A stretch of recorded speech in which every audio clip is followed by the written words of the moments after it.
Hello, Twitch. I think my audio works today. How's Welcome. it going? How's it going? Welcome back to our Tuesday night game, Eldritch Adversaries. Tonight is the last game of this Start Out Chronicle. After which, it sounds like we're going to keep gaming on Tuesdays with some differences. So, which is part of why we're delayed, because we were all talking about it. Because it's easier to talk to people on a Zoom call than to type at each other on a Discord, honestly. This is true. Yeah. Hello, everyone.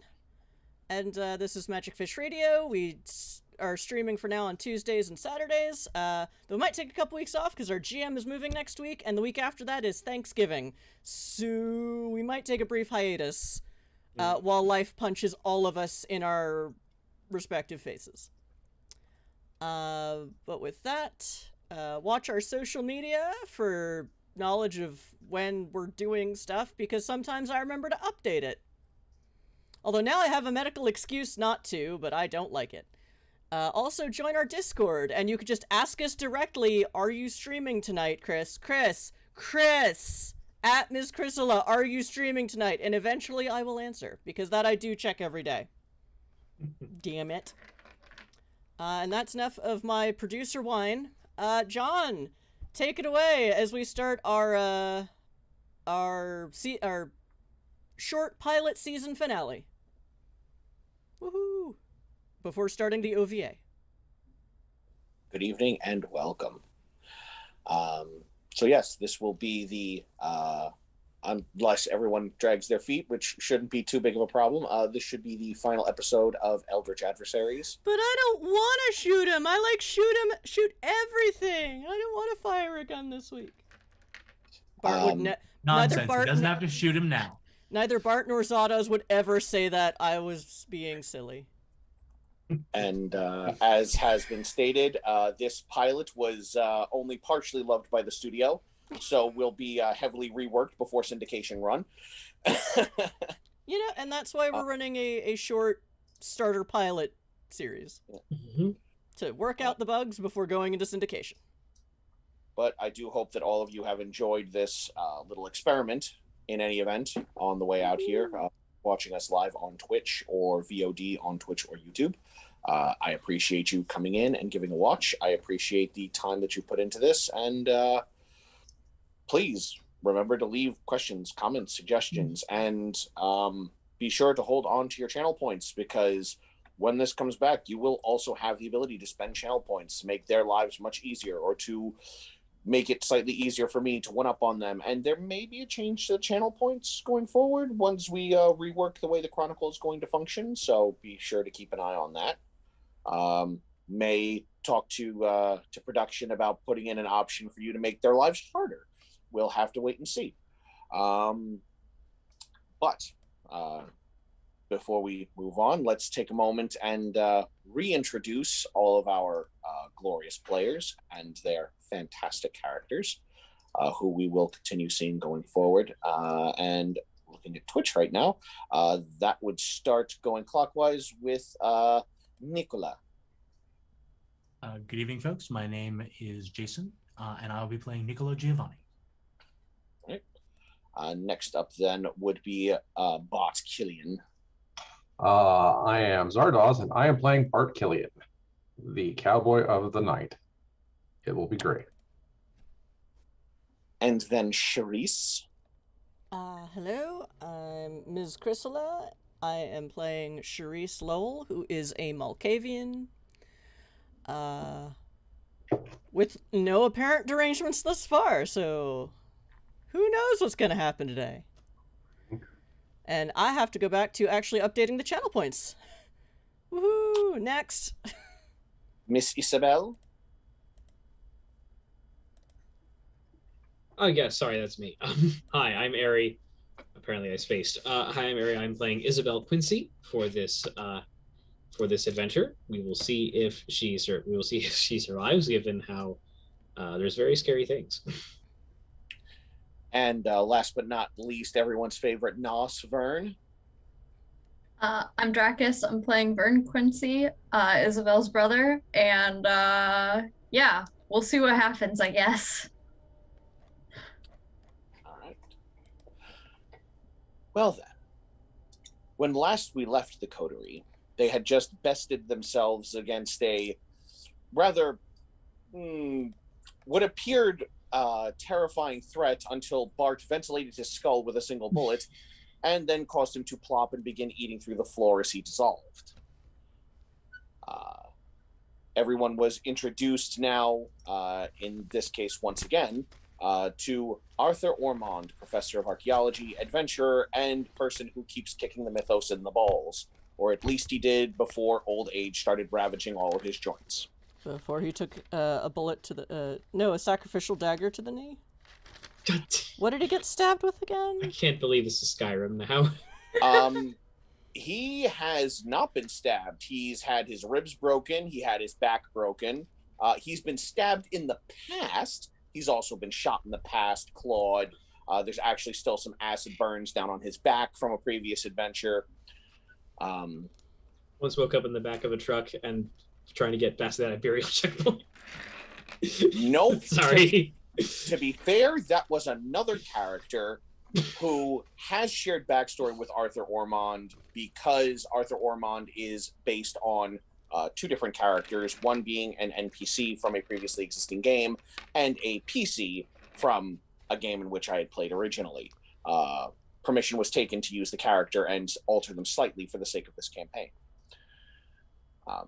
Speaking of this campaign... Yes, after grabbing a small artifact to graft onto his spine in order to keep it from not being severed, you were all left with the sound of heavy rains pattering against the outside of the building and the sizzle and pop of the floor being eaten away by the serpent folk just a few feet away from you. And so we resume now with the labored breathings of Professor Arthur Ormond on the floor, the Coterie, and the game's basically MVP of all time, Ace the Hellhound. Yes.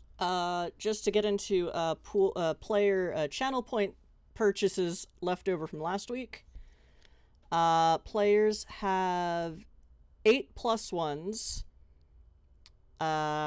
We don't have any willpower in the pool. We don't have any crit conversions in the pool. The GM still has 10 +1s unless you used any at the end of last game and did not tell me. I did not. Okay. So, honestly, even if I had, it wouldn't have mattered much. There were some garbage rolls by these NPCs. I told you, it's a weird feature of Twitch. It's the reverse evil eye. Players will roll high and GMs will roll low because we're on Twitch and people watching want the players to win. It's not necessarily true. We do have a couple people who come in just to make viewers, specifically me, miserable, or make the players miserable. Yeah, but then you keep forgetting to use them. Yeah. So yeah. Well, if you're getting GM +1s and not using them, that's on you. True. Anyway. Don't worry. This is the last session for this version, so I'll be sure to use those before everything's said and done. Okay. So. Is there a phone on the desk? There is no telephone on the desk, at least that you can see in this chamber full of hanging artifacts and murals and statuary. Again, you're not entirely certain how he managed to get these giant murals into this building. It's quite impressive and also kind of concerning. Well, he must have built the building around the murals. Forgeries are easy to make. I imagine he had some people. Not forgeries. None of these are forgeries. I would like to point out that I'm pretty sure that this violates the South Boston Housing Code of shit you can have in South Boston. Is that really what we're concerned about right now? Secondly, do you have a phone so I can contact the prince to tell him where you are so that he doesn't continue tearing up the city looking for you? Tell him you won the blood hunt. In the office, down that way. Okay. The door is hidden behind a bookcase. Clever. Like that Holmes house, I suppose. Yes. Oh, wait. Make sure you slide the bookcase to the left and not to the right. Because if you slide it to the right, it triggers the spike trap. You put a spike trap in your... I want to be surprised, but I can't be. The really You dangerous lose stuff more is in cleaning the help office. that way, I suppose. The really dangerous stuff is in the office. All right. I'm not This is looking. mildly Speaking of- dangerous by comparison.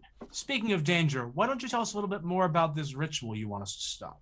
While he's explaining that, I will go call the prince and tell him that we have located. I'll go fill the prince in on what's going on, so that he sends minions to come collect Arthur while we gear up to go deal with the crisis. Mhm. When you head over, you see that there is heavy scratch marks, implying that this bookcase is frequently shifted to the right, which would have been your instinct to follow, suggesting that this was designed to encourage people to, if they discovered the secret door, to push it that way.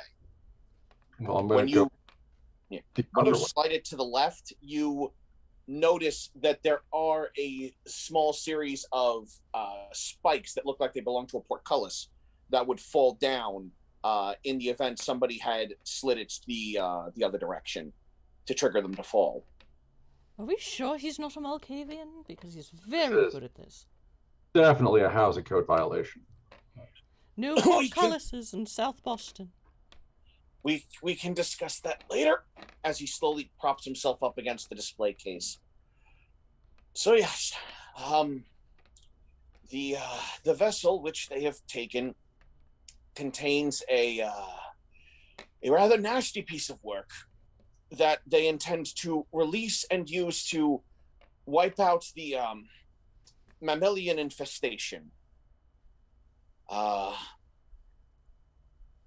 I'm not 100% convinced that that also includes your kind, but I'm not 100% convinced that it doesn't involve your kind either. Well, given what you know of our kind, you do know that we cannot survive if we have no one to feed upon. To be fair, I don't know that you can't feed upon serpent folk.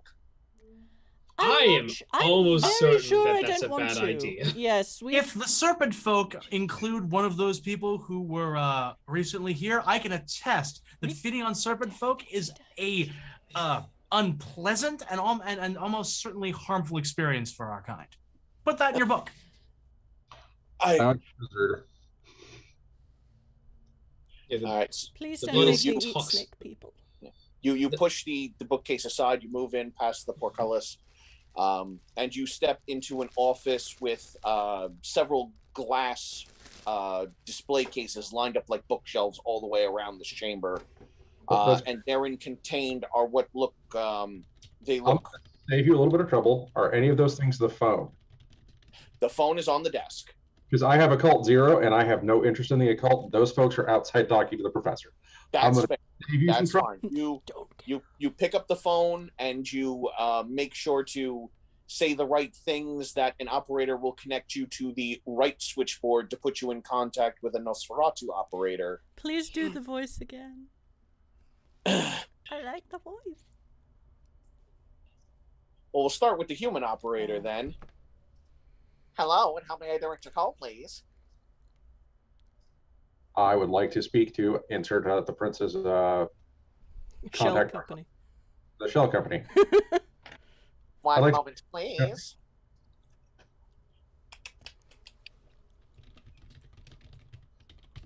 Hello, and thank you for calling the Dark Line. How may I be of service? Oh, I would like to speak to the prince or his available representative because I have news for him. Excellent. One moment, please. You sit around waiting for about a minute or so before the phone picks up, and you hear the prince's voice on the not the prince. I'm sorry, the sheriff's voice on the line. Yes, hello. Yes, this is Bart Killian of South Boston. Ah, yes, Mr. Killian. You are missing a one Arthur Ormond. Yes, I'm getting the prince now. When one of you called, I was supposed to get his attention. One moment, Your Grace, Your Grace. Yes, Mr. Killian. I have found your wizard. He is alive. He is in a warehouse. I gave him the address in South Boston. I'm going to give you the basic explanation of what I understand about this. Some evil wizard made a fucky-wucky and is about to destroy the entire city. And we're going to go solve that while you come and find Arthur and secure his estate and person. Remember to tell him that you won the blood hunt. Oh, we also found the thing that attacked him, and it is currently smoking a pile of ash in Arthur's super secret warehouse in South Boston that I'm not a huge fan of it being here. Right. Well, this fucky wucky. How dangerous a talisman are we talking about here? On a category of 1 to I don't know what we're talking about, I honestly don't know what we're talking about, and I'm slightly concerned. All right. So you'll deal with this, and I can get the more detailed stuff from the professor. Excellent. Yes, I will send people to acquire him now. It will take some time because the weather is taking an even more severe turn for the worse. Now, our belief is that the magical fucky wucky is related to the weather. Okay, so they've had this in their hands for a while now to deal with this extensive rain? I, again, am not an expert on magical fucky wuckies. Jesus fuck. I really have to find a new word for this. Fine, I will send people. They'll be there shortly. Excellent. I'd help, but this is far more amusing.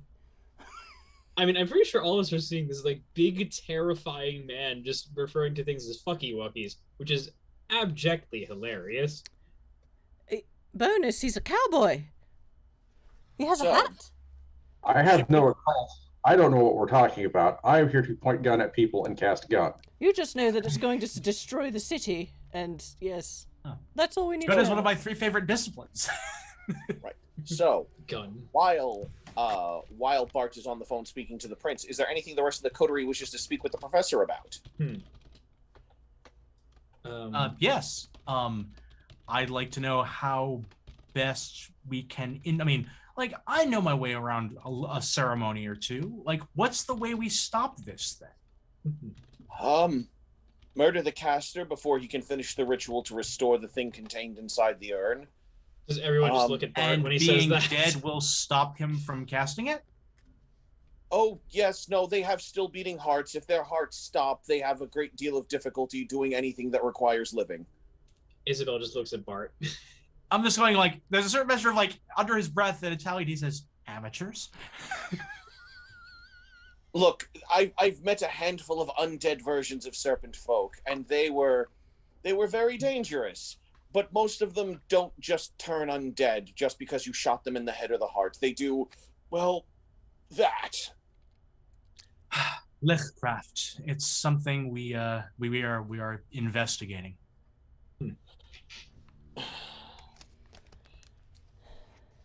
They will most likely be trying to find a large congregation of people to fuel the awakening of this thing. So we only need to kill the one guy, yes? Him and potentially his bodyguards. He should have 4 or 5 of those left. Yeah, that's the thing I was concerned about is Congregation? how well defended is this shrine or temple or whatever? They don't need a shrine or a temple to do this. They're going to just find a large enough congregation of sacrifices. Oh, that makes more sense. Horrible So they're sense, just but... going to be in a populated area. And just slaughter a bunch of people. Actually, thank you for Ms. reminding Quincy. me. That is something else that the prince would have said to Bart. Thank you for reminding me because that completely slipped my mind. Bart, while you are on the phone with the prince, he does make a point in also mentioning that the weather has turned significantly worse, and he's implementing some of the public safety protocols he's put in, which involves getting residents into safety shelters because amongst the increasing fall of rain is also hail. And it's beginning to flood even havens, including the Nosferatu havens that run beneath the city. That had completely slipped my mind. Thank you all for reminding me about that. And we were getting fairly close to dawn too, weren't we? Yeah. It's not looking good for us. Professor, do you know where they might be heading? just anywhere, or do they have a feeding ground, or a They, congregation of humans, or what? I mean, to be fair, they prefer to eat their meat raw, so anywhere they can get something that has a pulse is where they would go to feed. As for where they might be gathering for the ritual, I don't know. They were rather more than happy to remind me about how I failed to ultimately keep this from them, and also for the priest to remind or to inform me that I had killed his mate in South America during a whole other thing about 60 years ago. Which is why he left his son to break my spine and murder me, and then you ventilated his skull. So what you're saying is these things keep grudges. Yes. Yes, they do. Especially when you stop their plans to take over the world. The prince has instituted his public safety things, so people are being moved into shelters. I suspect if they're going for doing this, I would suspect we find the closest shelter and figure out if they're there. If they are, wonderful, we can shoot them all in the face and go out for ice cream. If not, we're at least underground for the day. They need to. Is there a certain threshold of sacrifice they need? Like, there's, like, is there like, do they know how much? How, like, is there like a specific number, or like, is it just more is good? How's that working? Well, bad, but like more is good for them.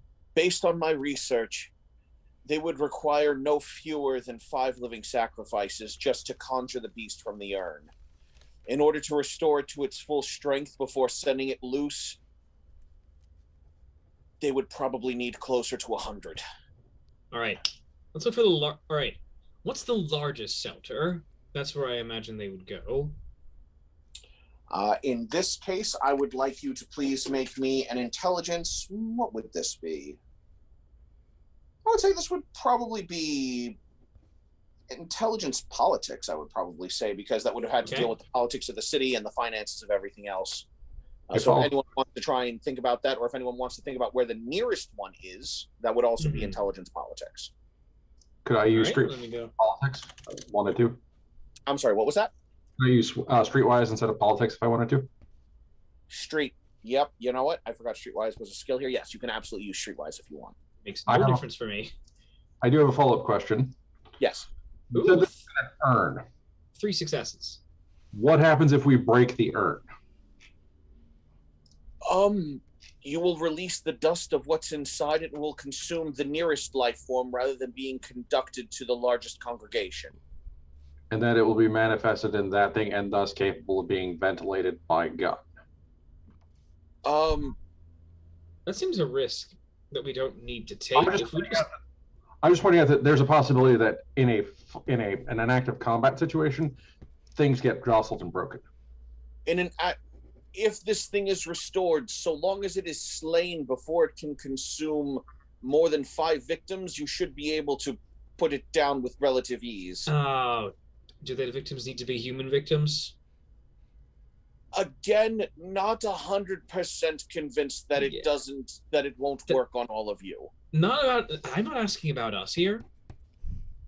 What I'm concerned about is you said the lizard guy has bodyguards. The nearest living thing to the urn, if the urn gets broken, is going to be the priest. Oh, it will absolutely consume him. Yes. And yeah, so once the priest is turned into this monster, then it will then just eat its own bodyguards, become a god, and then kill all of us. Oh, so that's a concern. It won't possess the bodyguard. It will rend the flesh from his bones, draining out the marrow and leaving only the clattering of a skeleton to the ground. That's a neat trick. And this is, I assume, way too fast if this thing is summoned in their midst. So let's not let that happen. I recommend fire if you're going to try and take it out in its weakened state. Fire. Yes, right. I know. Not great for all of fire. you either. Fire seems to work very well on everything that doesn't like using it.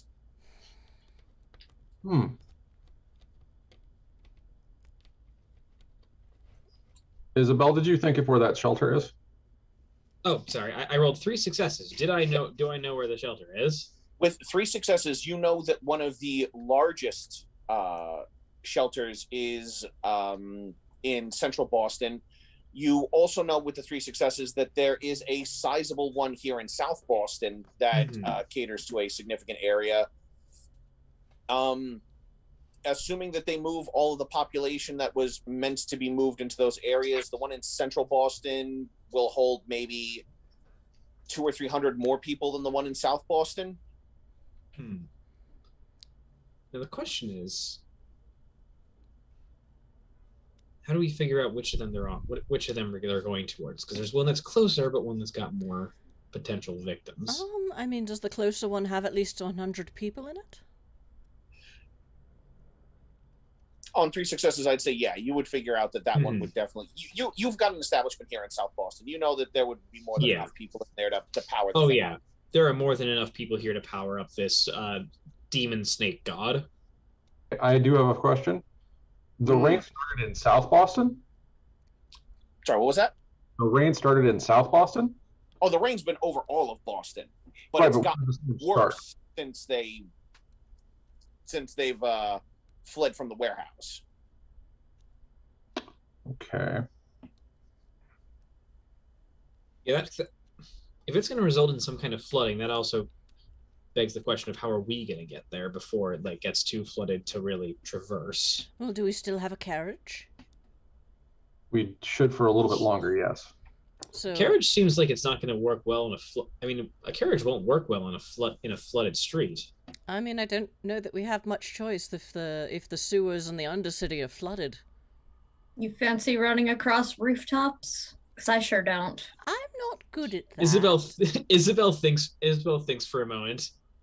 It would be really good. No, bad idea. Exactly. I mean, I can. I'm not good at it. I would like to postulate. This is probably a bad idea. But if we can't use the carriage, because the wheels are going to be off the floor, you know what should still be able to run through there? The horses that the carriage is attached to. I'm not much of a rider myself, but that might end up being our only option. Vern, do you know if those are just run-of-the-mill horses, or those fostered by the Nosferatu? Do I know? Not... You do. Okay. Those are ghoul horses. Yeah. I think they will be more than enough to keep the carriage going. If the wheels float off the street, then the horses will not. Yeah, I'm just saying that it could be dangerous to be in the carriage. It might be better to just be on the horses, is what I'm saying. I mean, we could one seat 3 of us? Yeah, fair enough. No. Either way, we need to get moving to figure out. Do you want to South Boston? Boston. I mean, it's up to you guys. My suspicion is it's probably here in South Boston since they've been tracking the professor. Yes, I think they'd go for expediency, since they only need 5 to start. Yeah. That is my suspicion. I don't know. You are the expert in magical fucky-wuckies. I mean, this is... Well, I have technically read about this, but I thought it was a joke. I'm trying very desperately to remember what I read. I have an extremely weird question for occultist guy. This is either of you. Why do they need this ritual if they could just take this pot, get on a balcony, and just throw it in a crowded street, and that also is a win for them?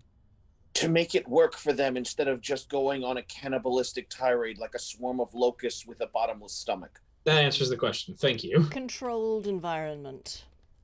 Well, somewhat controlled. Also, it's raining outside, and if that has anything to do with this nonsense, then it's difficult to just throw something off a balcony and see if it sticks. That was an afternoon. Well, that was certainly an evening. I did say it was a stupid question. That's why I was clear. Not stupid question. We just don't. I mean, I honestly don't really know what's going on. I'm just sort of running. But I think we should take the carriage, and if the carriage goes awry, then a couple of us will have to get on the horses. Mm-hmm. Right. So you're all heading outside and leaving the professor there for the prince's troops to show up? Yeah. I will ask, do they have any other frailties other than fire and bullets? Pointy things, slashy things, high velocity blunt things. I've killed more than a few with a car. Okay, but nothing like silver, iron, names spoken backwards, things like that. Those things had like claws, right? Because they're like lizard people. They had like claws. Do the claws work well on each other? Yes. If it works on a person, it'll work on them. Their hides are just a bit thicker. Okay. And they live longer. And they're generally stronger. Good. I might be able to so much stronger. Are you going to be all right on your own, or do you think they might double back? If they succeed, I'm going to die anyway. Well, wouldn't it? I mean, like, why don't? In that case, why don't you come with? In that case, why don't you come with us? We keep you safe. The prince appreciates that we keep you. We keep you safe. The prince. Listen, I know that it's dangerous, but like, what's more? The prince's men are already on their way here. Besides that, a carriage is not great for injuries like he's sustained. Yes, his back was broken. Yes, this also hasn't finished reattaching all of the nerve endings that make my spine yet. Oh, that's right. Yep, that sounds bad. And I think it's more important that we stop the beast from rising, no offense, than save one man's life, even if it's the man that knows what the hell is going on. Well, if we fail that, then all of this goes. Yep, that's just what he just said. So we should head off. Yeah, let's go. There's only one other thing I can offer you at this point, beyond the spear that you grabbed before. I don't have much ammunition left for it, but if you go back into my office, in the cabinet directly behind it is an elephant gun with 6 shells. Are these magical anti-fucky-wucky shells? They are actually quite magical, yes. Super. And those shells cannot be replicated. They were originally being held on to for something worse, but I might not live long enough to see the something worse, so by all means, kill with it. Writing a note. I owe you elephant gun.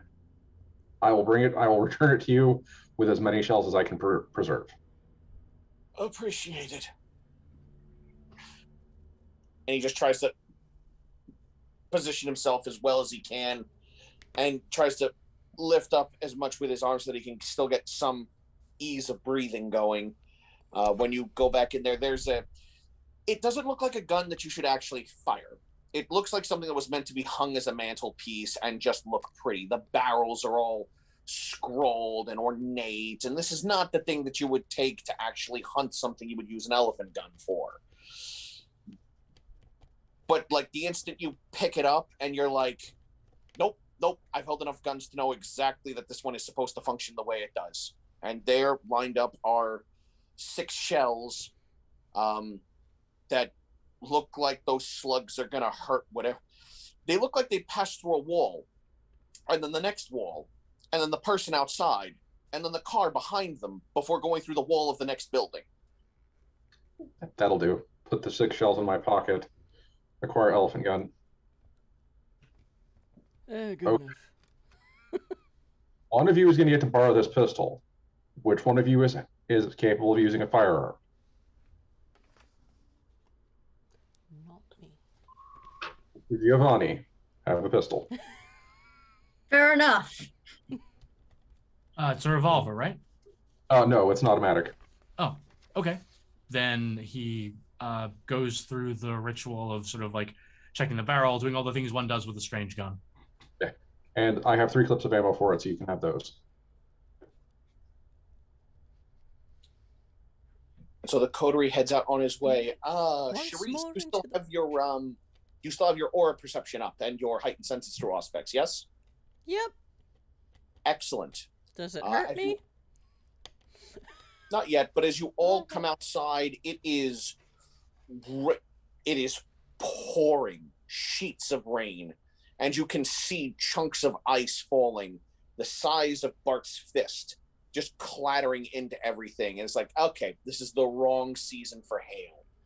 What did we call baseball-sized hail before we knew what baseball was?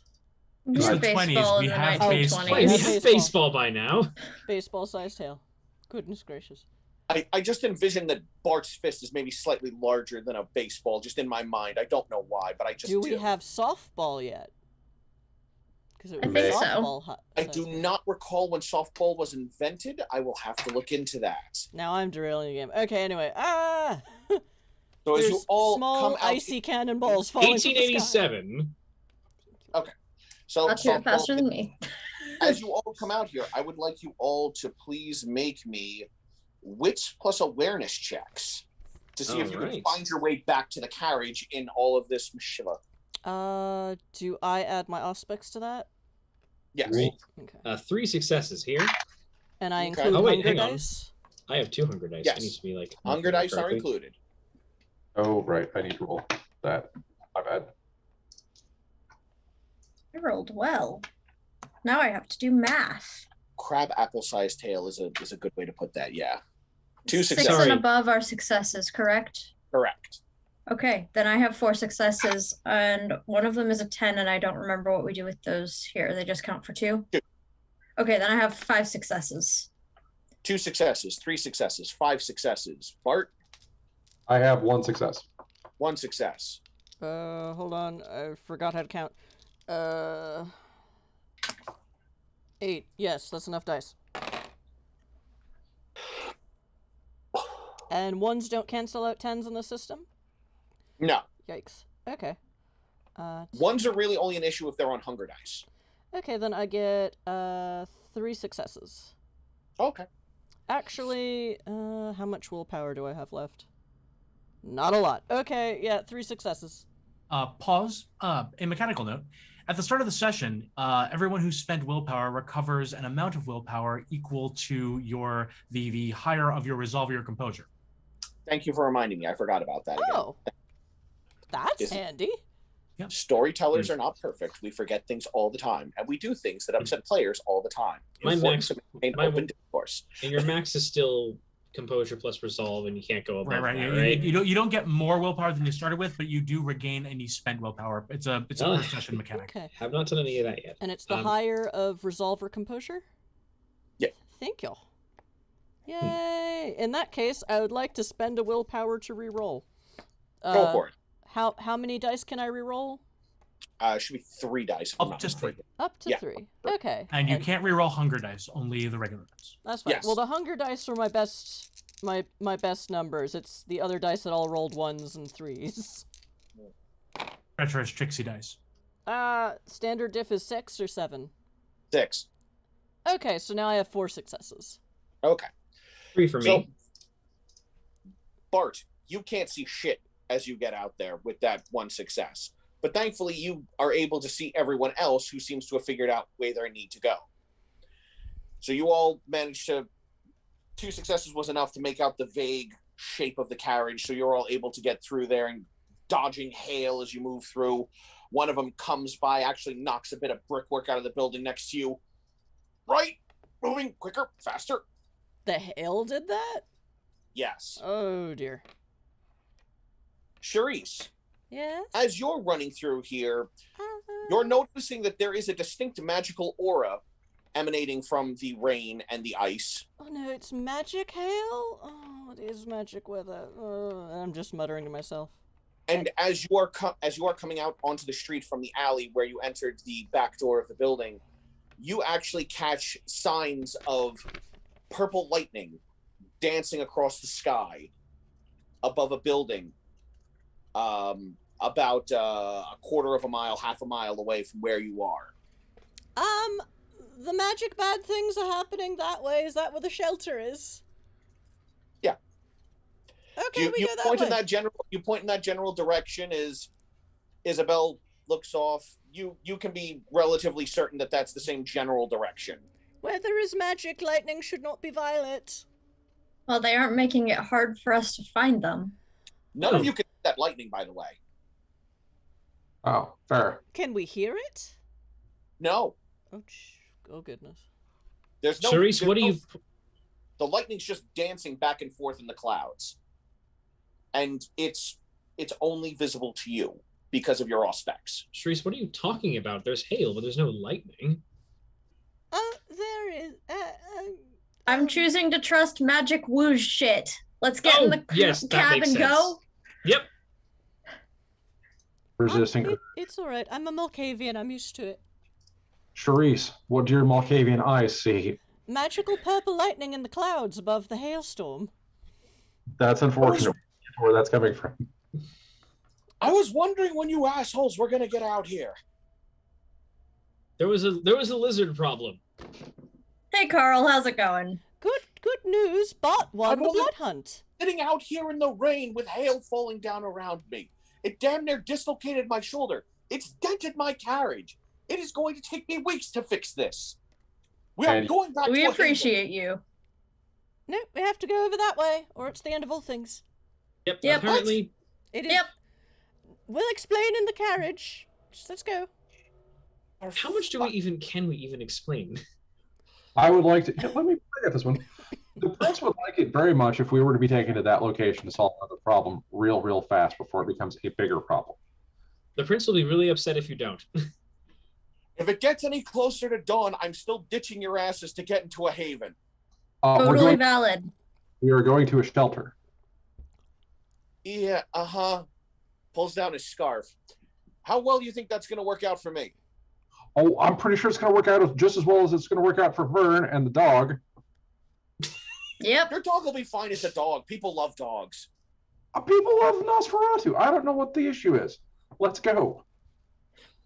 Y'all climb inside the carriage. Carl gives a yeah, and you feel the woof. Okay, horses are definitely pulling harder than they were before. Oh damn. Carl doesn't want to be putting up with this shit any longer than he has to. We're going fast. I don't think Carl horses. likes you, Vern, but he's been sitting out here now for a couple minutes, getting pelted by rain and hail. Yeah. He's been out most of this evening, ferrying your asses around, getting Yeah. drunk. He's not. You owe him for this. Yes. I heavily when he dropped us off here. You tipped.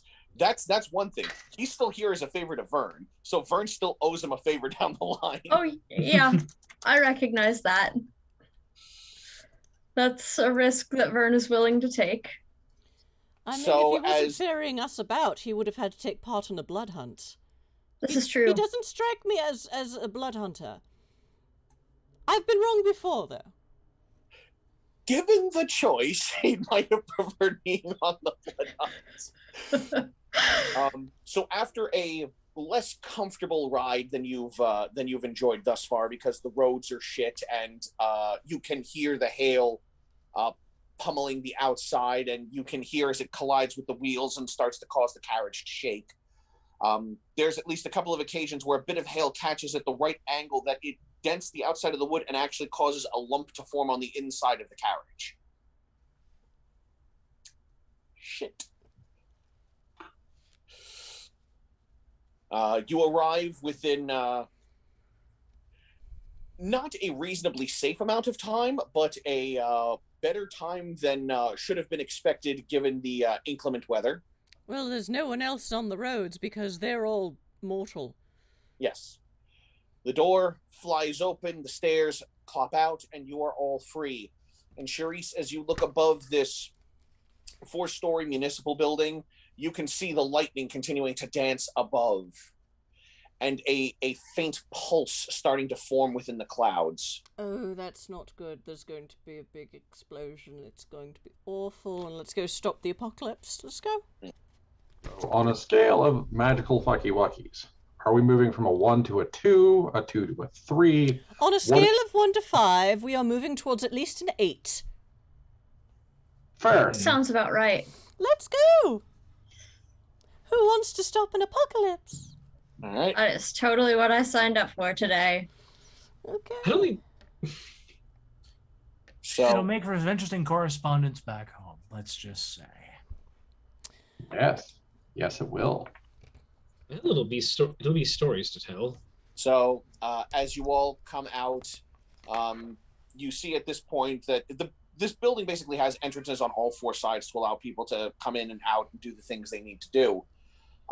You see that one door is currently being locked by somebody who's going back inside after they're ferrying in the last couple of people they've disturbed from their bed at 3 a.m. because, flooding weather that's tearing down trees and opening up windows.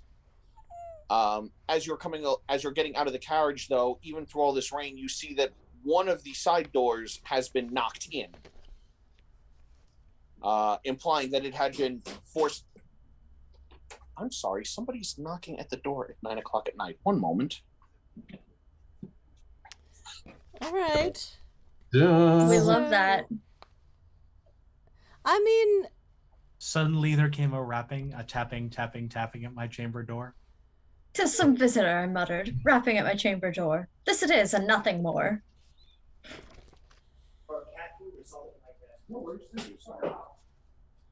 and all right. Prophets, thing of evil.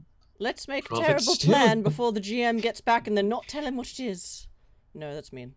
That's mean. That's Don't mean. do that thing of revealing that you have that you took don't do the thing from Dungeons and Dice where you stop the big bad by revealing you have Demi playing. I once did that with a bag of holding and polymorph, which he Wow. gave me. So Yep. someone just came to drop off a package because apparently the guys in the lobby gave him a package of cat food that was meant for us. Oh, And he just opened it now. So he also just stopped an apocalypse. I mean, we still had some cat food, but yeah. yeah. Anyway. A hero. Woohoo! Apologies for the interruption. All right. In any event. Back to this apocalypse of not cute and fuzzy creatures, sadly. Right. So you've got a pretty good idea of where they've probably busted into the building at this point. They're not trying to be subtle anymore. That way. I'm gonna go shoot a nerd. How is he a nerd? The giant scaly monsters. I'm a nerd. Who else? Well, I was gonna say, who else knows rituals? The Nerds know rituals. I don't think the Tremere should even be considered to be nerds. That's just me. This Anyway, is a debate for another time. apocalypse time. Come on. All right. Adventure starting. Well, clarify, not apocalypse time. Apocalypse prevention measure time. Let's go. So we walk in the open door. Yep. As we're walking, I'm loading a shell into the elephant gun. It is double barreled, so you can load 2 at a time. Oh, load 2. That'll be super for someone. You all step inside to the to this lobby. There is now rain just puddling everywhere at this point. You see what would be a large entrance desk for being directed to various offices within this building for just local government ordinances. And Everything's gone to custard. And at this point, you would all need to figure out where they have gone. So would you all please make me wits awareness checks one more time? All right. Or intelligence investigation. Or, no, this would be wits investigation. So wits awareness or wits investigation if you want to try and notice any signs of where they may have gone. Fun fact. I mean, we know All what of they those are smell exactly like. the same for me. Yep. We know what they smell like, and they just smell like wrong. 2 successes. 2 successes. I have Ooh. 1 success. 1. Charisse. 4. 4. Charisse, you're the first one to track down the series of puddle prints that are heading up a staircase that seem to be moving up the floors. So I take it they have clawed feet and are not wearing shoes. And At leaving this distinct point, puddle it's just- tracks. It's just puddles of water that seem to be dripping off of legs at this point as they were moving up the stairs. Oh, All right. It's not like the water is maintaining a shape of boot or claw as they run up the stairs. It's just vaguely foot-sized wet spot. All right. So as you That way. charge up with Ace scampering by your side, because if his rolls this week are going to be anything like last week, he might just solo the whole encounter himself. Ace, my hero. All right. The party Best strategy fellow. it's the party strategy. We give Bart the football and then he wins. You follow them up the staircase, round and round and round, until you find the torn open doors that lead onto the roof access of the building. And the rain, as you come here, you realize there is no rain falling on the roof. There is no hail falling on the roof. What you do find there is a circle drawn in what, even from this distance, your kindred, you can all tell that's blood. And there are 4 of these towering serpent folk around it, and one in the middle holding the urn above his head, continuing to chant in some alien language. The lightning flashing around, and a hole starting to swirl, forming in the clouds above. They do not seem to have noticed you yet.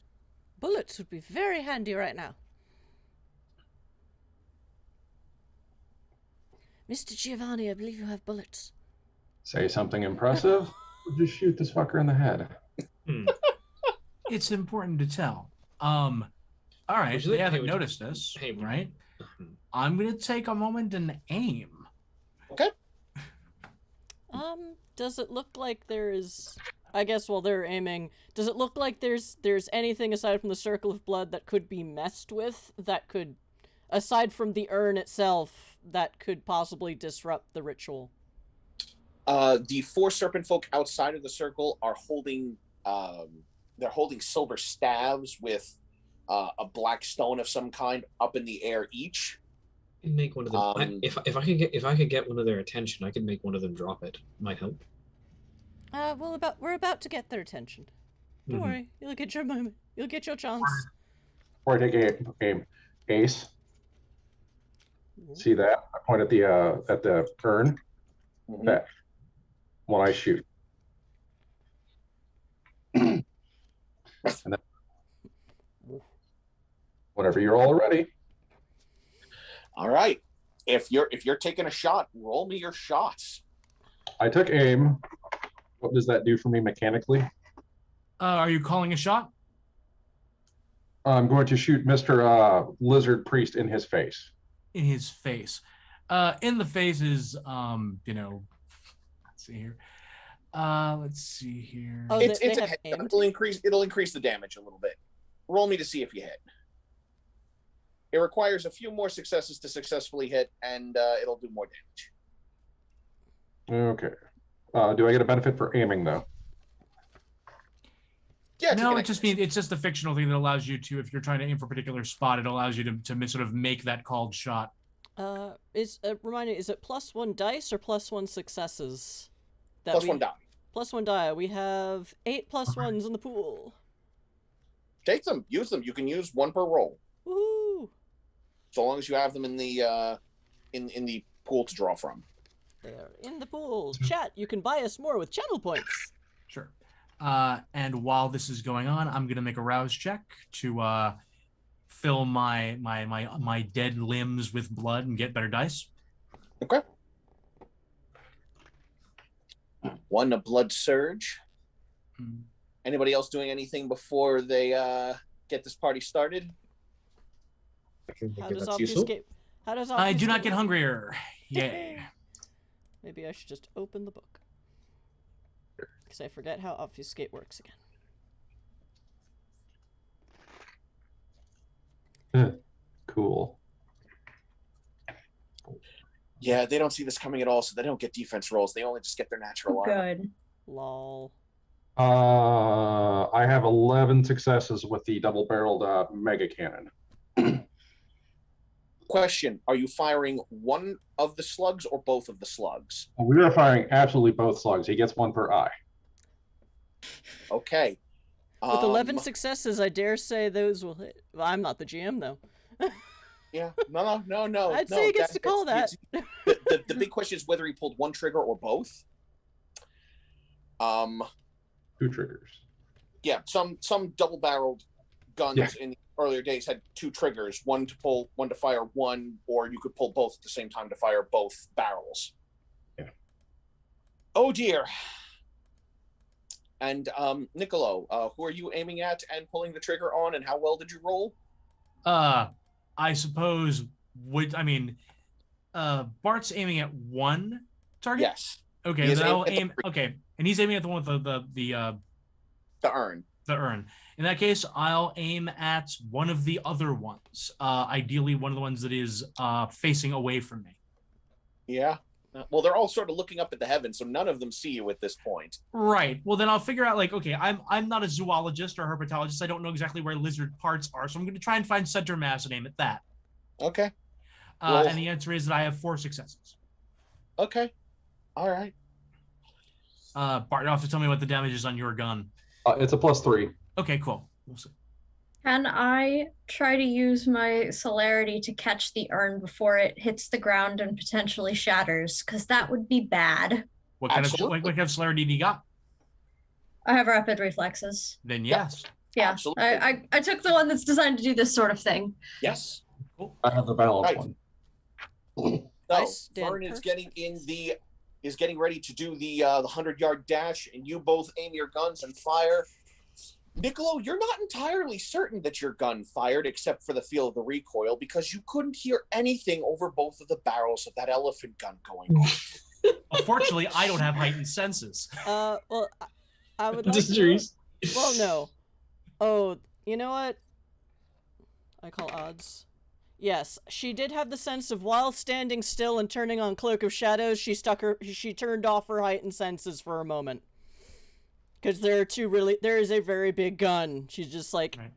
Oh, but yeah. I mean, I feel the recoil in my hands. I'm not like, it's not like somebody has like anti-gun powers. No, you fired, but you couldn't hear that. If it wasn't for the recoil, you wouldn't have been able to tell that gun fired. When those things leave the barrels, they move forward. You see where they enter the head, and then somehow, some way, you all blink, and there is no head. Like, it should have just gone through the front and maybe blown out the back. But now there is no this. As a matter of fact, there's not a whole bunch of this, or even this at the moment. As you wound up inflicting upon this creature significantly more damage than it's going to be able to take. Yeah, but it still only counts as 1. And essentially vaporize everything. You watch as just this half of bicep and this half of bicep just remain in the air for a brief moment as everything else vanishes. The other 3 serpent folk hear the noise and snap their heads forward, now seeing the vacated thorax and head of their commanding officer. The other one is distracted by the fact that he just took a bullet in the ribs and is turned to look at the rest of you. As Vern, you dodge. I need you to please make me a dexterity athletics check to make sure that you can successfully catch the urn. Okay, Yes. what do I do with nothing in athletics? Then you just roll dexterity. Okay. Greetings, supernatural creatures of unknown origin. This is your one and only request to get the fuck off our planet before 3 successes. Yeah! My dice are rolling well tonight.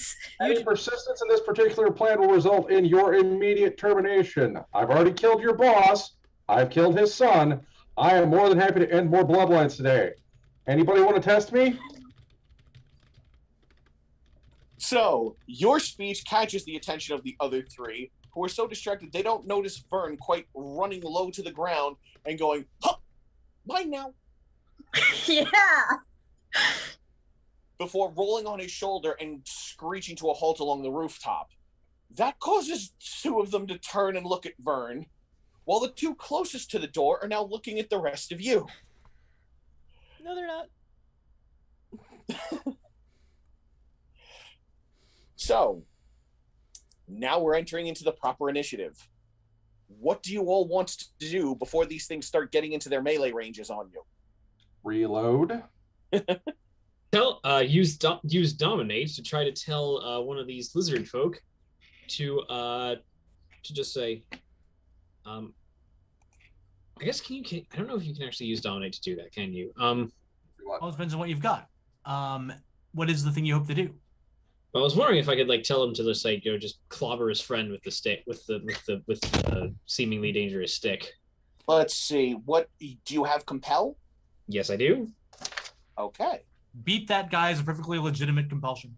Yep. It is. They're clearly a naturally violent species. But the thing is, you've got to be able to make eye contact with it and communicate. Well, I've made eye. Well, they have turned towards me. Cool. So yes, are you targeting the healthy one or the one who has a bullet in his chest? Oh, I want one of the healthy ones to be doing the beating. All right, then make me a charisma dominate check versus his intelligence plus resolve. All right, so that's going to be. I mean, these are occultists. They could be like resolute lizard folk. Yeah, it's totally reasonable. Let's see how I do with. Where did I put the freaking die roller? I have too many tabs open. You ever have that problem? Yes. Yeah, sometimes. I can get to the link. If you nope, I got it again. I just need to find it. I'm using one of my storyteller dice. All right, so I have six dice in my pool. It doesn't matter. I have three successes. Yeah. Yeah. Nothing. 7 dice. No successes. What the? That is Rip. a shame. I told you. It's like, oh, Chris, there's no reverse evil eye on Twitch. I'm like, When I was making my speech, could I activate my presence power of Daunt? Certainly. What does that power do again? It's the one that scares people. It's Dread Gaze. Oh. It's like Dread Gaze. I was wondering where Dread Gaze went. Cool. Yeah, they call it Daunt now. Okay. I think. Let me check to make sure. I have it written down. Presence. Lizard Yes. folk, you do not have the appropriate permits to host apocalypse at this location. Please disperse. Intimidation rolls. Attacking the user requires a result plus consult your roll at difficulty 2. All right. Then, yeah, make me an intimidation check and add your presence to your charisma intimidation. One of those.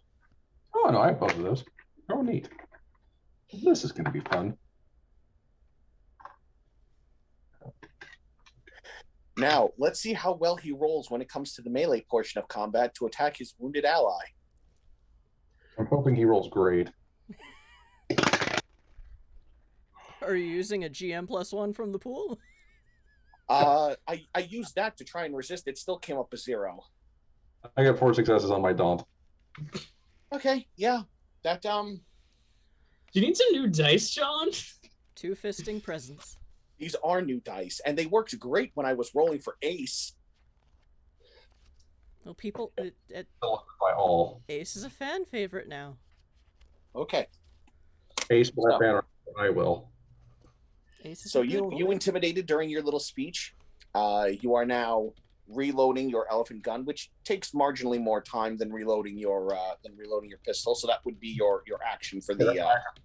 I'm perfectly happy with that. Yeah. Okay. So you're reloading. Charisse is hiding.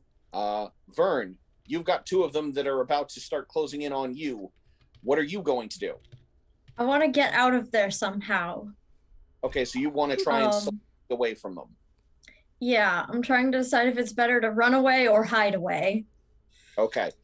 Think about that, then get back to me. Niccolo, are you just shooting at them again? I'm gonna. Okay, so there were 4 of them, right? There were 4. There are. One of them is sundered, and number 3 is beating on number 2. What's number 4 up to? There were 5. There were 5. Okay. One of them is gone. Yeah. 2 of them are closer to the stairs, one of which has been shot. Right. The other 2 are on the other side of the circle, closer to Vern. Right. And have they done anything yet? They have not. Okay. They're going to be moving in during the melee phase. Sure. In that case, I will shoot at one of them and see what happens. Okay, so you'll shoot past the injured guy at one of them. All right. Yep, I think that's a reasonable thing to try. All right. So we will move through the firearms and ranged components first. Isabel has already done her. Oh God, compel. Rolled like such shit. So Niccolo, roll your firearms to shoot one of the others, who is distracted and will also not be able to roll his defense check because he's not seeing the bullet coming for the back of his head. Sadly, does 2 successes hit him? Yes, 2 successes will hit. Oh, okay. All right. All right, so that's 4 damage. Yeah. Okay. Bang! Ow! This one now turns and is looking towards you. One of them is still focused on Vern because Vern has things that they need and want. Mm-hmm. This now moves us into the melee phase, which starts with the compelled one. So let's grab all of his dice. All of his dice? All of his dice. These 4 are the melee brutes. Oh, I'm very happy that this worked. Believe me, I am too. Did I just hear 8? That was an 8 was that's a number that I heard that I don't like that number. I mean, I do like that. That's a great thing. John, what did you roll? John, are the dice helping the monsters now? 2, 4, 6, 8, 10, 12, So 14, another 15, lizard person 16. is reduced to paste. 17 successes On how many dice? on his 10 dice. Wow, that's bad. They were loaded Oh, that's to bear. a lot of dice. Oh, Loaded dear. That was a bear. lot of 10s. So No, you I'm not actually- saying you can't keep one of these, Isabel, but you're gonna have to house train it. So, the one compelled serpent folk, who also apparently had a grudge against this other member of their coterie, for reasons that you are unaware of, but made it very easy to convince him to wind up pummeling this other guy, he turns, takes the pointy end of the spear, and jams him right in the bullet wound. And he goes, And you watch as he wrings his head back. Blood piles out of his mouth as he just slumps off of the spear. Okay, I'm gonna The see. one who took the bullet, the second bullet, turns and is confused to watch this sudden betrayal. The other one, not paying attention to that, moves into melee range on Vern Oh dear. and is going to attempt to attack Vern. Vern, "Ooh." please roll me your Did you hide or your not? dexterity plus melee, or Remember- dexterity plus athletics if you're just trying to. We Are you still trying to have dodge it, or player would you plus fight ones. back? I'll fight back. I'm good at melee, actually. We still Alright, have player plus ones. Then roll me I your should dexterity totally use one of melee if you're those. Yeah. fight back, or dexterity plus athletics if you're just trying to evade. I'm gonna use dex and melee and a player plus one. Go for it. Gonna throw a lot of dice. Gonna hopefully not get fucked up and in fact fuck this guy up. I did roll a 1 on a hunger die. That's unfortunate. Oh no. I do have 4 successes though. Oh, Not okay. making the poopy face again. No, don't ash the Nosferatu. So No. it lunges at you and tries to drive in the pointed end of the staff he was wielding. You manage to shift out of the way, and your brawling instincts, all of the training you've received as a Nosferatu and how to fight dirty and survive, kicks in, and you come up and bam, an elbow right into where you think a crotch should be. And you don't feel the meat there that you would normally expect. However, that still hurt. It hurt a lot.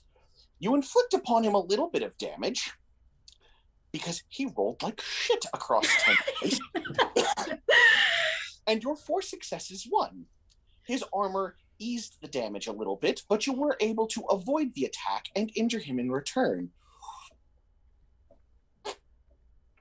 To be clear, my hunger increases because I rolled the 1, right? That's the consequence. Your hunger would increase on a fail of a rouse check. You didn't fail the check, so you did not bestial failure. Okay. Bloody freaking hell.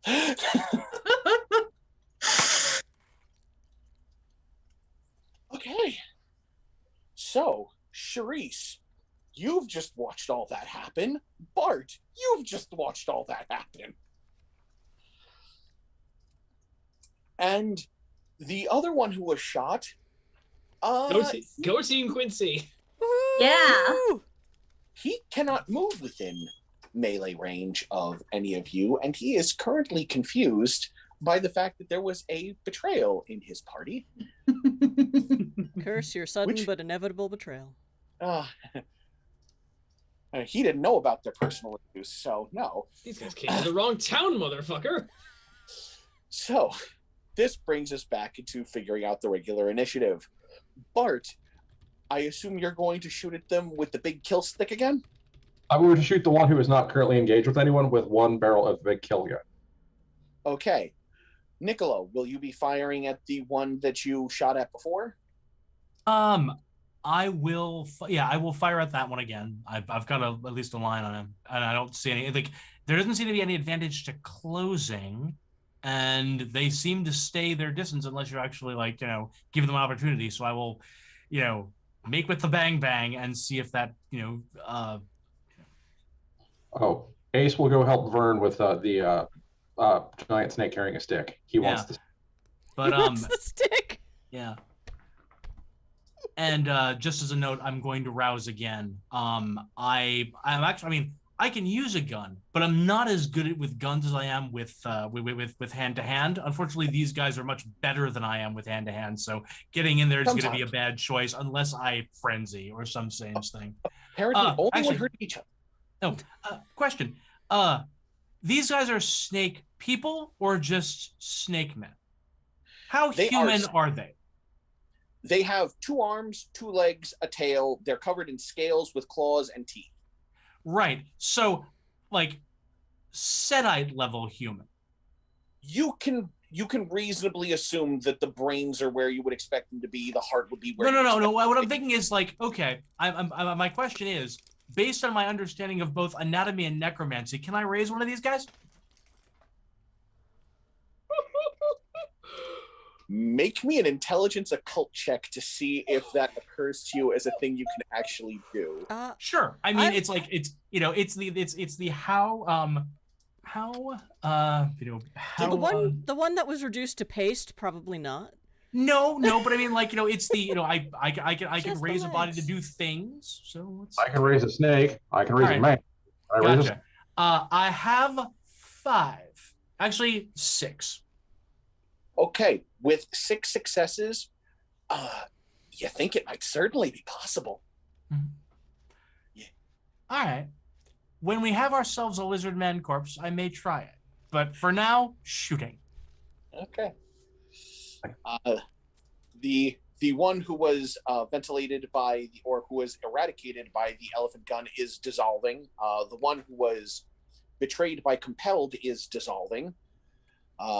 So if you wish to raise the dead, you would have to do so quickly because you get the impression that when these things die, their bodies naturally begin to dissolve, not dissimilar to kindred guild. Except that their dissolving is acidic and makes them far less tasty than regular blood. As for Mr. example, Giovanni already discovered. Unfortunately, for example, I roused for my next shot. I didn't rouse in the last one, and now I'm at hunger 3, and there are still no people here. Not here, no. No, they're not. Not on the roof. Up on the roof. I mean, there were supposed to be people, right? Like they wanted to be in a place where there were a lot of people, so they could sacrifice them. They're in the shelter, which is So there are people near. In other words, we're on Good the to roof, know. right? You may feel the urge to flee the roof and grab a snack, but we'll see how your hunger die come up. Mm-hmm. Absolutely. I just want to know. It's one of those things of Are you all right there? Almost people. Yeah, I'm just putting my brain together. Okay. Isabel, what are you doing? Well, I definitely don't have eye contact with anybody anymore. Oh, you can easily make eye contact with the guy you compelled already. It's That's just a matter of true. him turning his head to look back at you like, the hell did you make me do?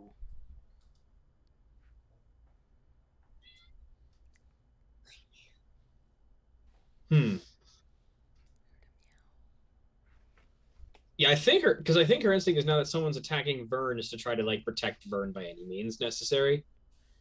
So I think she's gonna like try to like redominate the guy or try to because I believe now that I've dominated someone again, it definitely needs like I think the roll increases or something or the difficulty increases or something like that. I don't remember exactly. No more than a single scene. Have the subject gaze and issue instructions. The instructions must be carried out immediately to the victim's best ability. Must not contain any conditional actions, as this would require the victim to exercise cognition. Mm-hmm. Yeah, you can make people move and do things, but you can't make them think for you. Yeah, I know that. So I think she's gonna say. Honestly, there's again. There's nothing written under compel that prevents you from trying to do it again. No, It right. says duration it's because scene. all right. It's because doing it again means even mortals get a roll resisting it, which they normally don't. That's what it is. Yeah. I mean, he'll get to re-roll his intelligence plus resolve to try and resist your commands if you do it again. It's But got a lot of resolve. Yeah, I think the move here, because obviously my first has expired because he's killed the guy, which has fulfilled the conditions of that one. So she's gonna say, "Get that Now kill the other one. brute off! Get that brute off my brother!" okay. So All right, so I'm going to roll again. So this is going to be 1, 2, 3, 4, 5, 6. And you know what? I think what's in character would be to what's the way I can like increase my dice pool again? You player roll plus a one. blood surge. You basically roll to see if you get hungrier. Roll a Also- single die. Also, we All still right. have player plus ones. Also All true. right, I think I'll use a player. Do those stack with each other? Player plus ones and Yes. blood Yes, surges. sir. The Yeah, I'm player gonna plus do ones that. Are just a pool you can pull Yeah. from that the audience buys into. You just have to limit it to one. All right, I'm of going to each roll type. one die. I rolled one success, so I do not get hungrier. Woohoo. So I'm going to roll 8 dice. Only 4 successes, though. Still beats his 3. Ooh, barely. Nice. All right. So that's what he's going to do. Vern, what are you doing? I'm gonna try to get away from here, I think. Okay. I'm carrying this thing that I don't want to break. I feel like people are sufficiently distracted from me for me to maybe obfuscate my way out. Mm-hmm. Okay. So you're just going to vanish from between his legs and then scurry off. Yeah. Okay. Charisse, what are you doing? I think if she gets the suspicion that Vern is making a break for it, I think she will follow Vern, and the completely useless, not combat-y or mind-fuckery character will escape. With the magic urn and her Nos friend. Yeah, if I can pass the urn off to you at some point, that would be great, because I am capable of brawl and melee. Oh, okay, yeah. Then I can... But I'm the fast and invisible one, so I'm carrying this thing right now. I'm just invisible, but she'll take the football and hide in a shadow Yeah. while everyone else does the real work.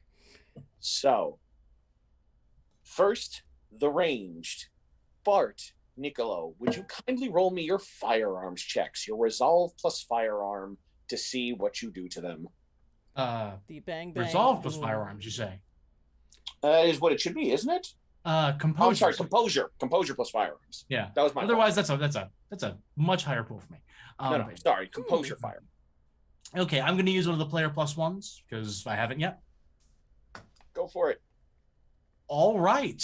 That is 6 successes. And you are aiming at the one attacking Vern, correct? Sure, I'll use that one. Okay. He didn't see that coming, so his armor weakens that a little bit. So he's taken a generic cross shot and then a bullet to the back. Bart, you were aiming for which one? The one that has not engaged anyone. Okay. Roll, please. 7.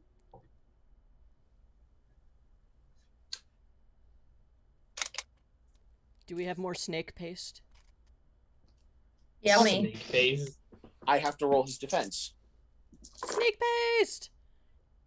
No, snake paste. He Snake. didn't roll 0 successes. That's good for him. He rolled 2 successes. That still means he got hit by 5 successes worth of magic death gun. Plus everything else. Yes. So yes, in this particular instance, when you pull the trigger and fire, you don't lose part of the chest and the head and part of the arms. You just lose the whole core area thing. And the arms, the legs, and the head all just sort of all around. As you again fire out one of these deafening fires. And we are slowly losing these. You know what? I didn't honestly expect them to be failing this much. I tried to warn you about how things work on Twitch. The only way I can explain it is magic. I honestly thought this would be a slightly more engaging conflict. I mean, we're engaged, but we're also winning. I would also point out to these things, I have 3 more of these bullets, and there are 2 of you. You can stop at any time, and this will end. The compelled one enters into melee.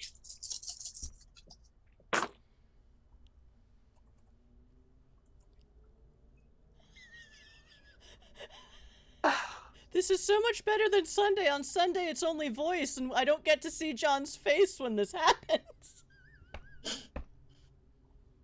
I think this is worse than the last time. 2, 4, 6, 8, Snake 10, paste. 12, 14. No, it's exactly the same. 17 successes. I'm so happy that that's attacking this guy and not Vern. See, Me too. Vern, as you are obfuscating and darting away, just before this one even attempts to hit where it thought you were, you just watch the pointy end of the staff.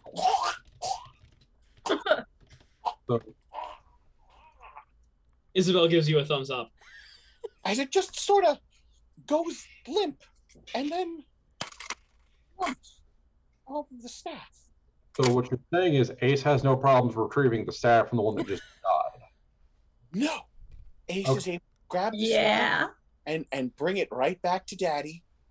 There is now Good boy one got his stick. compelled serpent folk remaining on this roof. Its cohorts are dead. Its leader is dead. but remember, they hold grudges. They do. Which now brings us back to the top of initiative. There is a compelled serpent folk. And 5 of you, plus Ace the Wonderhound. I mean, does this require dice rolls at this point? The way they've been rolling on defense? No, it's just a question of what resource you want to burn to end his life.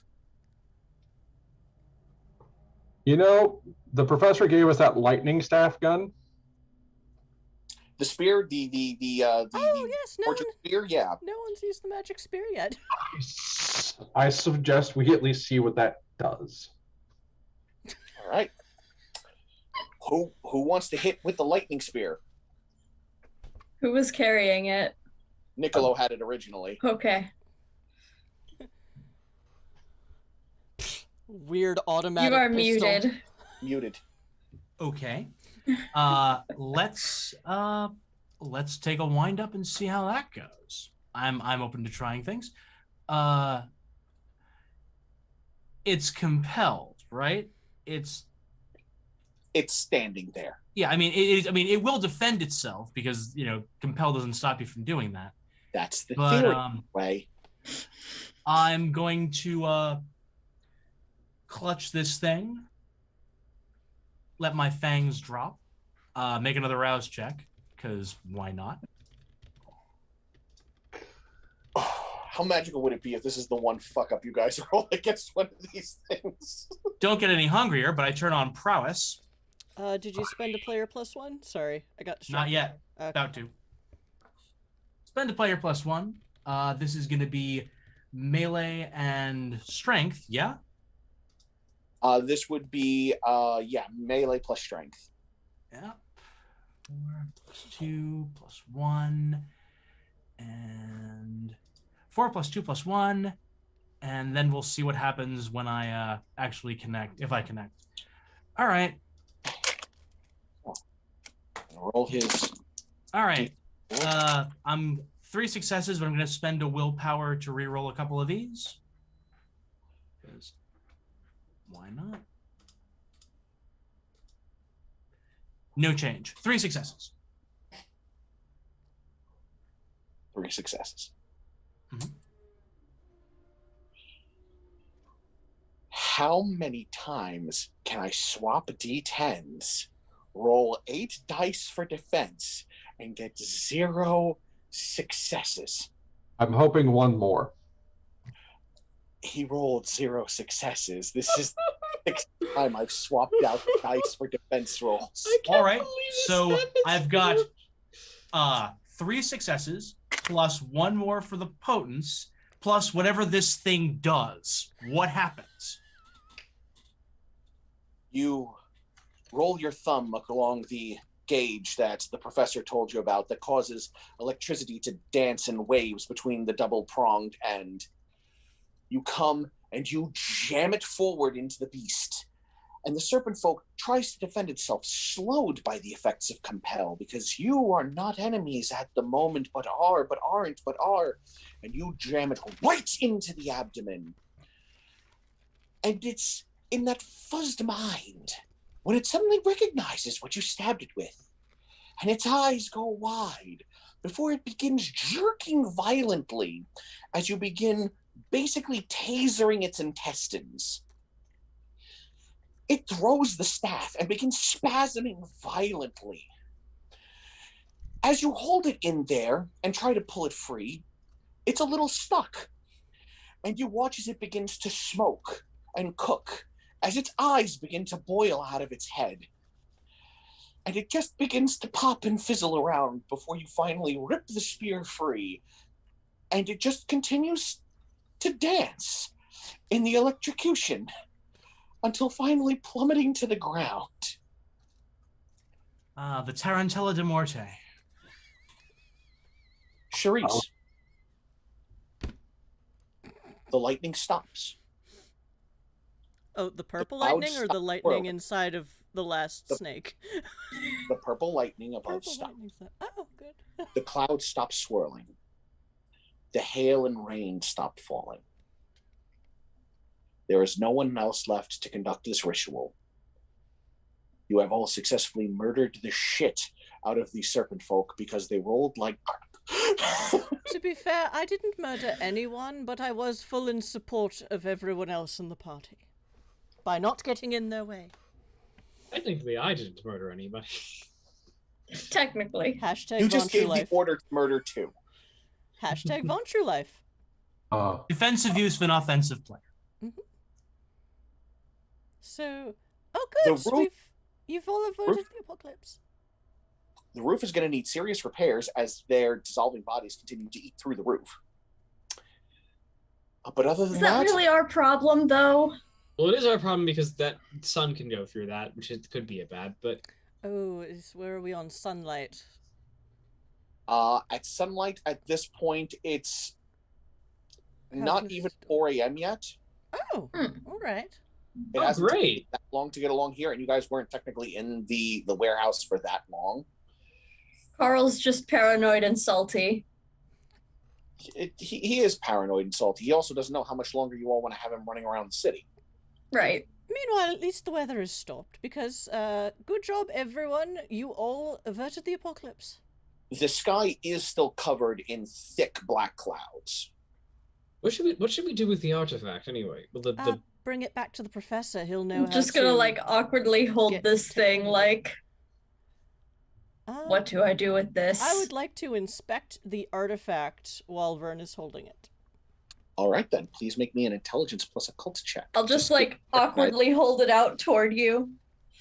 Ace is collecting those iron stabs. She's, instead of just taking it from you, she's just gonna sort of like look at, like bring her head down Oh, to I where was it is and look expecting at that. it, because Niccolo hands the Pulls out the staff monocle. off like he's passing off a broom as his eyes sort of dart as he tries to find out where the people are. he wants to be where the people are. Yeah. He wants to Wants see for the wants to buffet. see them bleeding.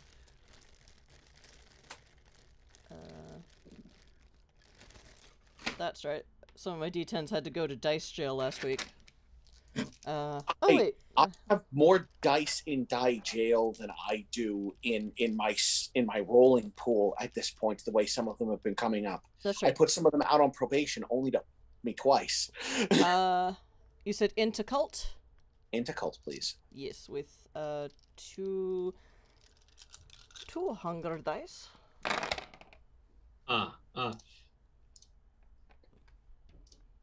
Ooh. 4, 5, 6, 7 successes on 8 dice.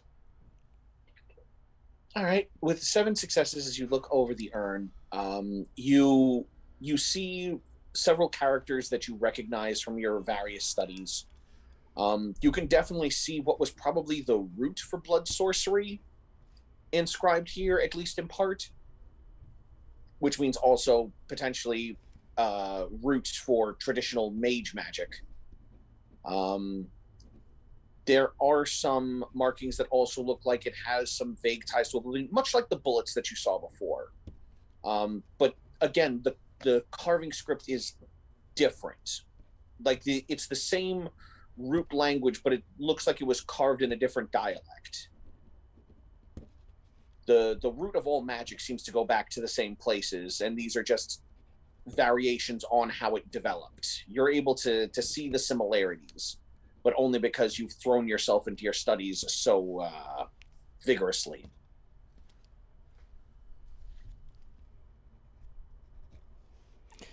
But it's less Rosetta Stone and more another aspect of this mishmash of this mashup, Think of it magical this way. mashup. Multiple languages are derived from Latin, and while they have similarities now, they are also decidedly different.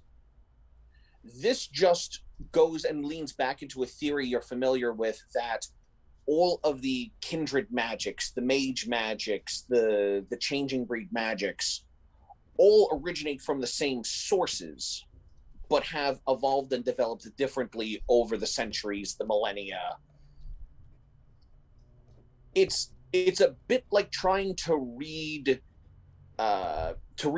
Proto-French when you're more familiar with modern day Mexican Spanish as compared to something a little bit closer to the Latin. If that makes any sense. No, I get it. It's kind of language of the birds, kind of. This is the Babylonian. This is the Babel tongue. Yeah. That all the other tongues came out of. Or at least this is another variation off of the Babel tongue. This is the Indo-European language that spawned all of the European languages and Celtic stuff and all the things. Yeah. Proto-Indo-European is genuinely very interesting.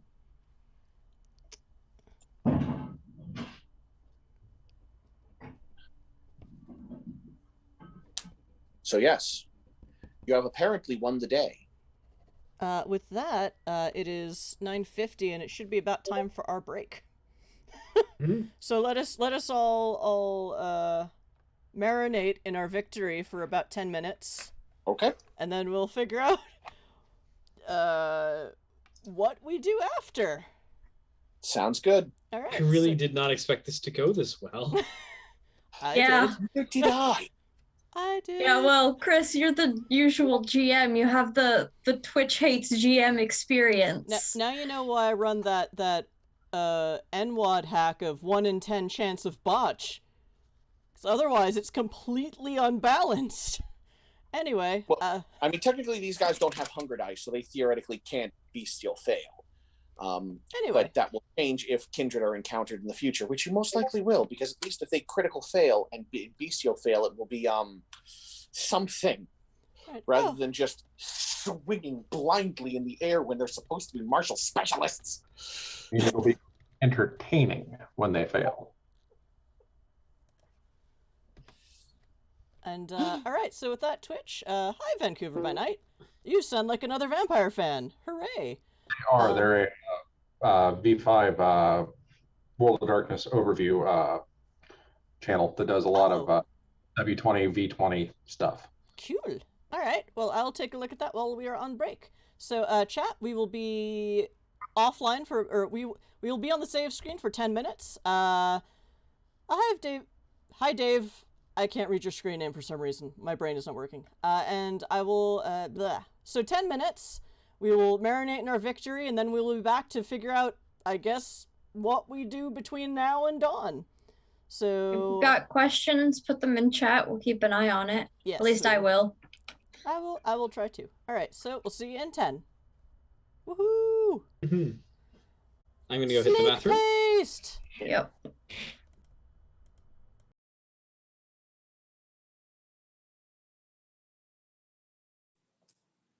And we're back! And I was looking at a magic urn, and... Yep, this is Eldritch Adversaries!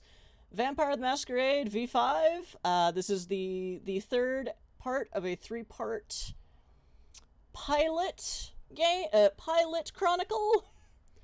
And yeah, it's going pretty well, and it looks like this will be back in some form, though maybe not until after Thanksgiving, because holiday season is ridiculous. And moving. So yeah, so here we are on a rooftop, surrounded by acidic snake paste, and I'm looking at a magic urn. Which I am awkwardly holding out in front of me so that she can look at the magic urn. It's still closed, right? Yes. Okay, we'll keep it closed. That was kind of the whole point in retrieving it before it could, hit the ground and shatter. Just wanted to say it out loud. Or just wanted to confirm. We do not open the magical MacGuffin. Do not open the magical MacGuffin. All right. Not unless you want to try conducting the ritual that allows you to have control over said creature. No, I don't really trust myself with that sort of control. Also, I have no idea really what it is, just giant dust monster.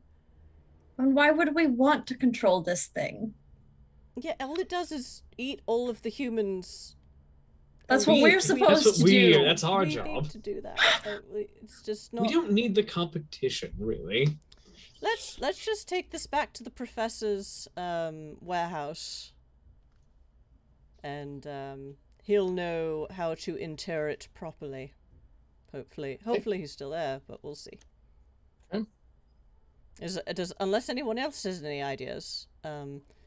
I mean, once we're there, we can also call the cleaners if there's any out at this hour. Although, I mean, and she looks around at all of the melty snake paste. I mean, that's not us. I mean, actually, I would roll, I guess, int politics. Would this technically be a masquerade breach? Because, like, we don't dissolve into acid.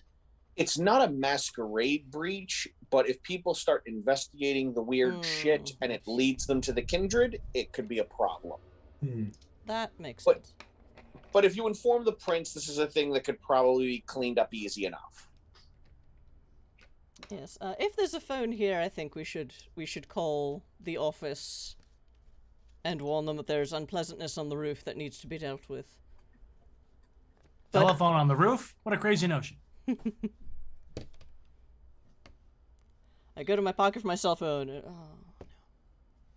It's 1920. Maybe you are aware that is a thing, but also then keep getting reminded that it's not going to exist for 100 years. another minimum 60 years. 60 years. Anyway, is there a telephone in this building? Yes, there are several. Oh, okay. You might have to force a door open, but you can get to one. It's full of offices and such, so it's easy enough to get your hands on one. Is this like a warehouse or like a school? It's a government municipal building. Oh, but with So everyone's just in one large room, or just everyone's spread out into... There, Around shelter. to give you all a better understanding, What exactly is this building that almost doomed us all? Mr. King is a person who very much believes that a monarch, whether they are a human noble or a prince, they do not rule their people. They must continue to prove worthy of their people's faith. So he is an individual who has, whenever possible, done the job himself, and when necessary, taken steps to ensure the safety of his people. And to him, it is both kindred and kind that are his people, because he is prince of this city. So he has pushed forward many acts that would result in creating safe spaces for people in order to avoid natural disasters, or to at least limit potential loss of life to natural disasters. He has arranged this for kindred as well as for kind.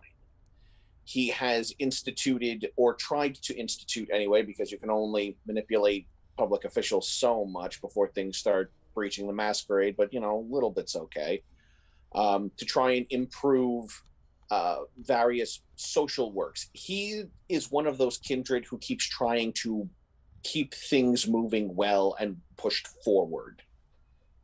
He can only go so far, but he is the sort of person that believes that he's only worthy to lead if he is worthy to lead his people, if that makes sense. Interesting. I wonder And if... so why haven't 3 other Camarilla princes kicked him and taken his lunch? Yes, that's what I was about to ask, more or less, or just... For 2 reasons.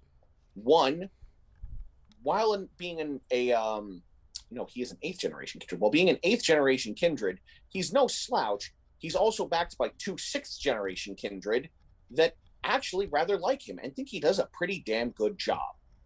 And then he has his coterie of knights, who are all about 9th generation, which again isn't terribly great when, a 7th generation prince rolls up, but a 7th generation prince is going to have trouble with an 8th generation prince, 2 6th generation coterie members backing him up, his dozen or so knights who are all 9th generation, and then a whole bunch of primogens that actually kind of like the way he's been running things, because he's been taking care of his people and everyone's been fed and safe. And also, a lot of people don't want the headache of Boston, because Boston is one of the most heavily contested cities in the United States between the Camarilla and the Sabbat. The Sabbat is literally kicking down the door every other week. And they probably could, but they don't want to deal with that headache. Interesting how functional a city becomes when the prince rules by actually caring about others instead of through fear and status bullying and abuse of power and emotions. There are a few. Interesting. There's not many, but there are a few. It certainly helps that this is part of his dementation. I was wondering that. I mean, he is one of us, so is he actually deranged for thinking this is how the system could work, and yet the system is working? Interesting. It's less that his derangement is the belief that things will work this way or should work this way, and more the fact that his derangement makes him believe that he is a person that must constantly prove himself worthy of his people. And in the course of constantly trying to prove himself worthy to his people, he has made things better. All right. Quentin King is, for those in the audience who may be more familiar with the official lore published involving Quentin King, going back to 1st and 2nd edition, Vampire the Masquerade, yes, this has been tweaked significantly. It's based on a version of Quentin King I encountered in a campaign and had an impact on helping shape how Boston turned at that point. So please just bear that in mind. I have a question. Yes. Is Quentin King on the phone? When you eventually get your way to a phone, it does take some time, but there are a few operators still working for emergency purposes here. Those happen to be ghouls because that's who's going to be running the emergency operations at this point, and connects you to the handful of Nosferatu that are still running the network because, again, their warrens are flooding.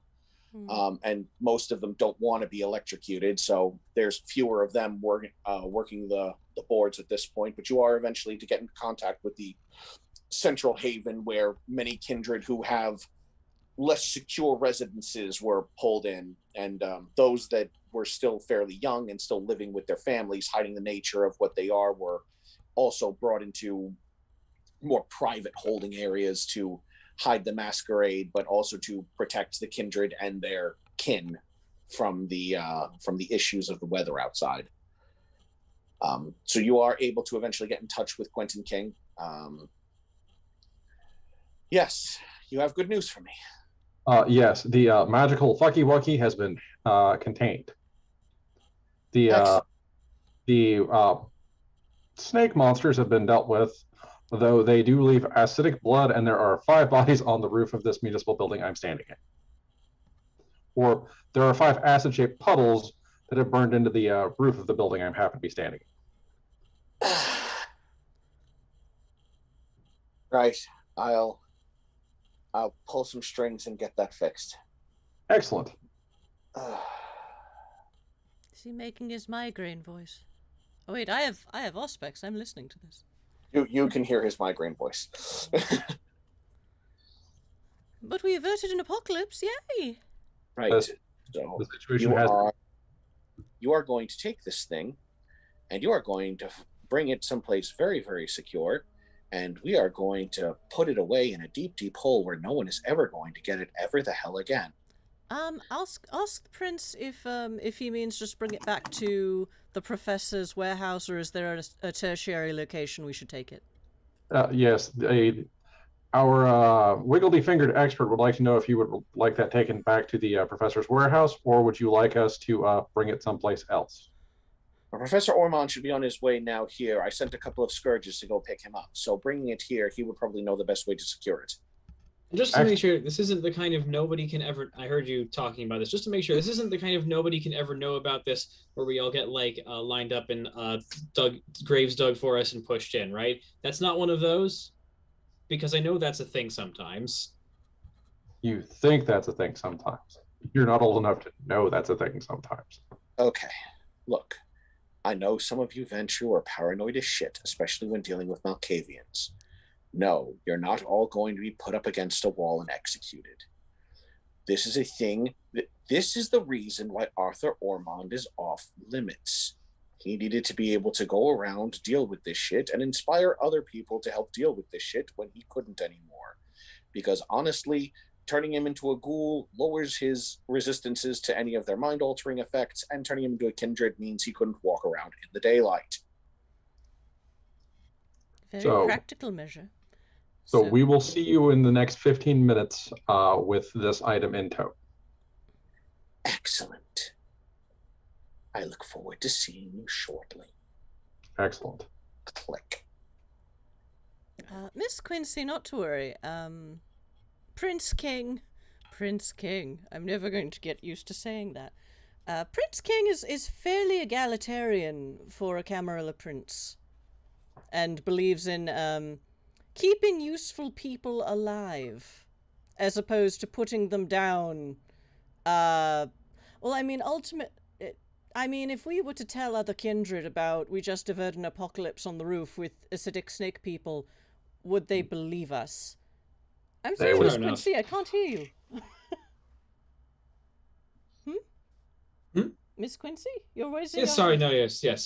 No, fair enough. It is. I just heard some really weird stories from Johann. They would not believe you, my Malkavian friend. Well, I've learned when not to speak, and that's why we are so good at keeping secrets. The reason I asked about the grave scene is because Johann, my sire, he mentioned that there are that they're back in Austria. Apparently, they're sometimes somewhat more barbaric customs by some older princes. So had to make sure.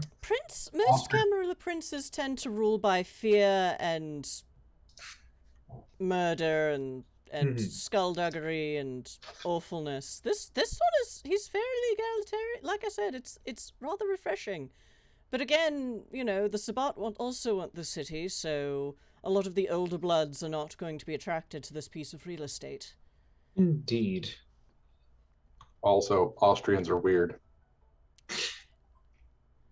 I mean, everyone's weird. I mean, everyone's strange, ultimately. I didn't want to cast, judgments. I'll do that for you, but it'll be fine. Very well. We on our way back down to the carriage to get where we're going. But yes, I assume we're in the walking while we're carriage. saying. Yeah, I assume this is a carriage. I assume this is car talk, not out in the open talk. We're having this discussion down the stairs or heading or in the carriage by this point. Yeah. Yeah. The four iron sticks and the lightning staff again. Yes. I mean, the prince might. I don't know that he's necessarily going to reward us for doing something so useful, but he won't. He's not one to shoot off his nose to spite his face. I mean, well, more so the rest of you were quite instrumental in stopping these monsters from doing whatever they were going to do. And I hid in the corner because I don't sell yourself too short. You're the one who like had the know-how to actually get us here. We wouldn't have even been able to get to the professor or to this location if we hadn't had you. That's true, because I found the secret safe. Although I probably would have fallen for the spike trap if he hadn't. I don't know. It's really like to take a closer look. Who has a spike trap?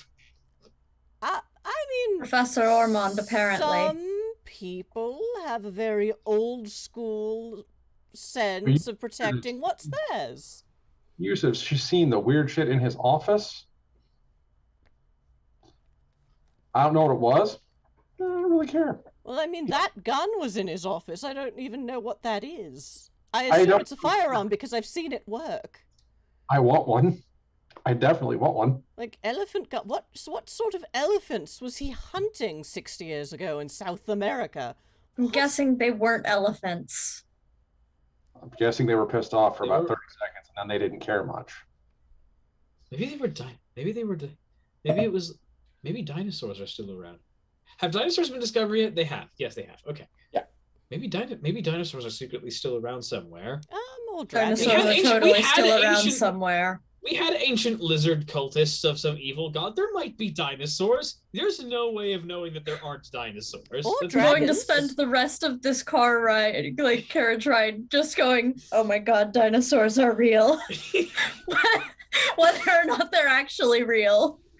I'm just like sitting here holding the urn and I'm just like, dinosaurs are totally real. And they control the government. Yes. So yes. Don't worry. I mean, I think the worst case scenario is the prince continues to ask you to be useful, which some kindred would view as annoying or an inconvenience. Others, a step towards more personal power and enrichment. It just depends on how you view our society. You seem you seem a little concerned, Mr. Giovanni. Are things different in Venice? Do you have dinosaurs in Venice? Do you? Well, no one's really sure what's at the bottom of the canals. We have there are dinosaurs in Venice. I mean, we don't have to breathe. I mean, like, as I understand, they have dinosaurs. They have, whatever lurks at the bottom of Loch Ness, whatever swims in the canals of Venice, the things that are pale and old. We don't know exactly what's down there, and but surely the kindred in Venice don't have to breathe as much as those in Boston don't have to breathe. You could just go down and look. Our sires and our sires' sires warn us against it, and my name is not Shirley. So, are you saying you are afraid of the dinosaurs in the sewers of Venice? Sewers, sir? Canals. Canals. They, in many places, are the same thing. Why are you afraid of the dinosaurs in the canals? And now it's a Doctor Who episode. I was imagining Doctor Who. I just imagine like the X-Files theme just starts playing. Have they invented tinfoil? The yet? things We that need stay that. down in the deep where the sun cannot reach. It's wise to be afraid of. Well, I absolutely wind up the Bobbsey twins on this one. Certainly, but the sun doesn't. Certainly, but like the bottom of the things where the sun not reach. That means the ocean, right? The sun super reaches to the bottom of canals. Like the sun does reach there. Not at the canals that You're are actually. okay there, John. And now You we've do killed know the how ST. canals work, right? You just asked Mr. Giovanni if he knows how canals work. Young lady. Well, you were just like, well, he was just talking about how like the sun doesn't reach to the bottom, but that's not how canal. Never mind. Meanwhile, we You just get a fought- playful smack of "Shut up, Isabel." Meanwhile, we just dealt with 5 or 6 or 7 lizard people that can clearly walk around in the daytime without being bothered by it. So, Yeah, but they weren't kindred. Those were lizard people. Completely different rules. well, yes. So whatever's living at the bottom of the Venetian canals. Miss Quincy, you have offered me a favor, and for that, I will indulge you in this line of inquiry. But Sorry. please, no more. My deepest apologies. My deepest apologies to Giovanni. And she's now like back into like business mode, which you haven't seen her in for a while now because she's just sort of been like, what the fuck is going on? This has been a rough night for all of you. Yeah, Right. like I had still those. haven't fed after spending a lot of blood on this, so I'm a little bit touchy. Is the thing. Yeah. I We'll swing by my place. No, I said- we will not No, swing no, back no. anywhere because the prince will kill us if we're not in his domain in the next time. Yes, we need After to- that, I meant after that, obviously. I thought that was clear. We'll swing that like I. That wasn't clear. We're going to the prince's place. We'll go Yes, to your we're going place to the later. prince's place. little- We'll go to- The yes. little window that allows the driver to speak into the carriage Yes, is slides Carl? open. Is everything all right, Carl? Carl leans down and goes, "If you all talk about this any louder, it's going to be considered a masquerade breach." Carl, what is your opinion on the dinosaurs in the canals of Venice? There aren't dinosaurs in the canals of Venice. It's changing breeds. I mean, that, There are no dinosaurs in Venice? Not in Venice, no. The dinosaurs are only in South America. Oh, That okay. tracks. Because that's what, yes. God. This has been there. That explains a lot. That explains a lot. Well, at least they were the last time I was there, but that was, 700-800 years ago. Oh. They also don't look anything like those bones they have up in the museums now. Well, no, because they have flesh on them. No, I mean the fact that they had tentacles. And then That he makes- closes the window and goes back to driving. That makes sense. Dinosaurs. Tentac- Well, I mean, if they Tentacles would not fossilize. That makes sense. That does make sense because they don't have. Well, I don't know the smaller tentacled creatures. There's no bones. Well, no, but then that's like the shells, right? They're like No, well, I know a squid only has one shell-like thing, and it's under its face. All the tentacles are just squiggly bits. So yes, those wouldn't fossilize. Possible, well, under some circumstances. Anyway, So you all arrive at the prince's headquarters. we have picked up tinfoil hats on the way. No, Phil we just haven't. we just talked a bunch of shit about dinosaurs for like. Well, they're that strange new thing. Why you gotta hate on dinosaurs? What is As your you all vacate the carriage, you are met by 12 scourges that form lines, 6 on one side, 6 on the other, and escort you into the building and through the halls to the prince's private chambers. As you walk inside, Prince Quentin King III is sitting at a desk, filling out some paperwork or another, and there are currently 5 chairs set up in front of his desk, and kneeling beside each of these 5 chairs is a person. I assume you've all had a rough night. Have a seat. Have a drink. Try not to drain them. I'm rather fond of these 5. They do their jobs very well. Oh, of course, sire. With your indulgence, Prince King, is this offer extended to me? There are 5 chairs and 5 people here, are there not?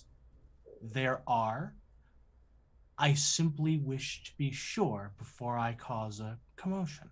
You have done a favor for me, Mr. Giovanni. You may have a chair and a drink. Just don't drain them. All right. I look at Ace. I'm sorry he doesn't think you're people. Oof. Well, your dog is a ghoul, is it not? He thinks he's people. I tend to agree. I mean, he was a very good boy tonight. He's a very good boy. I'll have the kitchen bring him a steak. Excellent. All right. Who's a good hellhound? I'm gonna awkwardly hold up the urn like, what Yes. do with this? Set that there. I will have the professor look at it when he has finished convalescing. Do not let Alright. anyone open it. There is a dust monster in it that will eat everyone in the city. Apparently. Is the Okay. short version. I apologize, Mr. Killian. I completely forgot that you don't actually favor the vitae of people. I do not. You are excused, my dear. I will see about having something more suitable to your taste being brought along shortly. I appreciate that. And when there is a moment to do so, I will bring whoever is seated next to me up to a point where I can sink my fangs in, and there is a bone-shattering shriek that comes from them. Oh yeah, they are not enjoying this at all, but they endure it. It appears as though they knew what they were getting into Okay. and prepared for it, but you can hear their fingertips digging into the armrests of the chairs as you are in the midst of feeding. Gotcha. Everyone who's around can hear that this person is in agony, and I'm going to slake 2 hunger. Question. Yes. Aren't you a cleaver? Don't you have a prey exclusion? No, I don't have a prey exclusion. That's just how I choose to feed. Okay. I forgot the mechanical rules of it. It was No. I don't have prey exclusion. I've got cleaver is just that is my predator type in that I tend to feed on family members, but when someone is brought to me, just making sure. and the prince has explicitly said go to town, I will go to town. Indeed. I'll wear my fancy pants and go to town. I do technically have a prey exclusion, or feeding. Prey exclusion, because I took predator consensualist. So she'll sit down, and the ghoul is kneeling next to her. It's like, I know the prince's word is law, but just you're all right with this, yes? It won't be like that. She, the young woman sitting beside your chair looks up at you and goes, "Oh yes, of course. We were all prepared to know that we would be in incredible pain based on whichever chair Mr. Giovanni took. Oh goodness. It can't be helped. It's an affliction of his clan." Oh. Ooh. Oh. All right. I just like to ask and make sure. And she'll just sort of delicately, like, probably just take her arm and drink she from she there. rolls her head to the side and exposes her neck. Oh no, dear. I'll just have it from your wrist if that's all right with you. If that's what you would prefer. She extends her wrist to you. Just a little too intimate. I don't even know you, dear. And I guess I can only bring my hunger down to 0 by completely draining someone, right? Right. So Yes. you can taking 1 or 2 will sort of leave them woozy. 3 or 4 will put them in a blood in sort of like that sort of like having given blood sort of state, and Yeah. Well, 5 or more would have been in the hospital. Yeah. Well, I'm only at 2 hunger. Yep. Yeah. So you can slake Yeah. up to 1. Yeah, Yep. no problem. Still I nice. will do the same. Woohoo. Isabel, like, Isabel smiles. Ah, good. Ah, good. The prince is aware of restrictions then, because I also have a feeding restriction, but I assume that the prince took care of that. I mean, all of the people sitting here by these chairs are in a supplicative position, so you assume that they're all beneath you. Mm-hmm. But they're also all beneath the prince, and the prince is above you. Mm-hmm. So when he says don't drain them, Isabel has the math meme going. It's like, wait, so if they're below, Can the I drink prince, from these? you can drink from these people, but the prince said not to drain them dry. Yeah. Okay. So you can slake some of your hunger. Oh but yeah. Obviously that. I just meant like when I say can I drain from them, I meant like I venture feeding restriction of the fact that I can only feed from the lower class. This is what it's like to go to a restaurant with me. Is there Also anything me. here I can eat? I have celiac. What? I'm just picky. Yeah, you would deem them as being socially beneath you enough to feed upon. Is this Okay, ghoul good. gluten-free? Is this a gluten-free ghoul? Anyway. Isabel is drinking. She has never drunk next to a Giovanni before, so it is a People little. have. It's It's one of the reasons why we sort of keep. I mean, there are many reasons why we keep to ourselves, but one of them is that like, yeah, this is it's very loud. I mean, well, it's louder than I would like. I mean, there are ways to mitigate it. It's just this is a. I mean, I was trying. That's why I asked for a soundproof room. All right, and now that we've all had our snack, how may we be of service to your Majesty? Or, well, how may I? I don't really speak for the group. Simply put, you saved Professor Ormond. You killed those who were trying to kill him. And that gave me ample opportunity to now have to redirect all of my scourges to get people out of a storm which I'm guessing was magic. Yes, very confirmed magic. Side effect of whatever the lizard people were doing. As such, I owe each of you a boon. So, I would like to make offers of boons, and then you can all tell me if you feel that that is adequate repayment or not. Mr. Killian, I cannot make you a primogen for the Bruja because we already have one. I can, however, make it easier for you to balance your land ownings and help settle disputes with other Ventru, Bruja, and Toreador that may have sites on the same buildings, but I can only take that so far. But when within legitimate reasons, I will be able to help you secure more land holdings and perhaps put you slightly higher at the head of more desirable buildings, providing that the other parties involved are not owed another substantial favor. A prince must always pay their favors to those who earn them. I believe your assistance in helping me reclaim my my neighborhood would be more than sufficient for this. Excellent.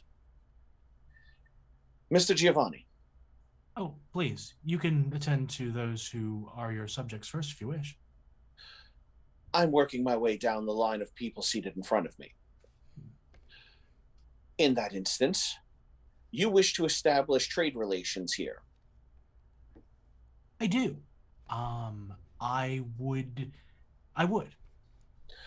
I cannot offer you primogen status, as the Giovanni are not technically a Camarilla clan. I can, however, offer you the protections of one to function and do business in this city so long as you follow the masquerade and all of the other rules of this domain. Refresh my memory, Prince King. What are those rules? No unnecessary slaughters, unless they be Sabbat. Keep the infighting to a minimum, I have a hard enough time with outside threats without having to deal with inside quabbles that aren't of any actual significance or meaning. If it is a significant slight, then yes, Elysium will allow us to handle these. But I don't want every last kindred getting into a fight about somebody nicked my carriage because they were driving too fast down the street. So try to keep all of the personal slights to a minimum so that we can focus on major considerations. And also bear in mind that certain people are not going to like that you're going to be here. I can protect you only so far. But I'm not here to make enemies. I have a few establishments that you might be interested in using for setting up as restaurant or warehouse purposes if you wish to expand in a more established business setting. I think Miss Quincy and I will have some discussions on that score. Certainly there's a chance to make sure that things that are sweet and red keep flowing. Chianti, of course. It's religious, communion. Yes. So they say. Ms. Lowe. Technically Mrs. Mrs. Lowell, my apologies. I understand that you seek to expand your knowledge of the arcane arts as well as track down your sire. Yes. I cannot grant you access to any of the Tremere guarded secrets in this city. However, I can put you in touch with someone I know who might be able to acquire for you some Tremere and possibly even mage tomes. This would involve you having to travel to Europe, should you be so inclined, so that you may deal with him directly, as he is a very involved businessman.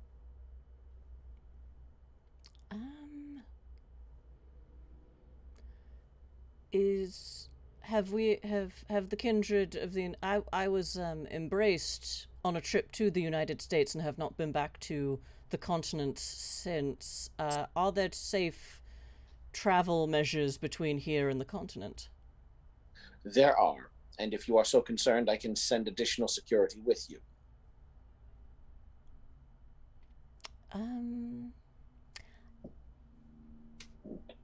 I apologize at making further demands on your time, but I might need to think this over. Because my primary goal to coming to Boston was to find my sire again. I might not be able to make the journey to Europe until I've exhausted the possibilities that he's here. But I will...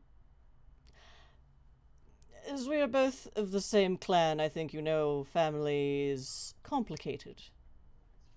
Yes. And demanding. So... If I hear anything going forward, I will let you know then. I will consider your proposal of boon and get back to you hopefully soon. Ms. Quincy. Yes? On a related note, there is an import coming in of fine French spirits. And I have convinced the purveyor of such to give you first choice of purchase upon his surreptitiously imported goods. Mm-hmm. Let's try to keep quiet how much of it you got your hands on from the higher-ranking Ventrue and Toreador, please.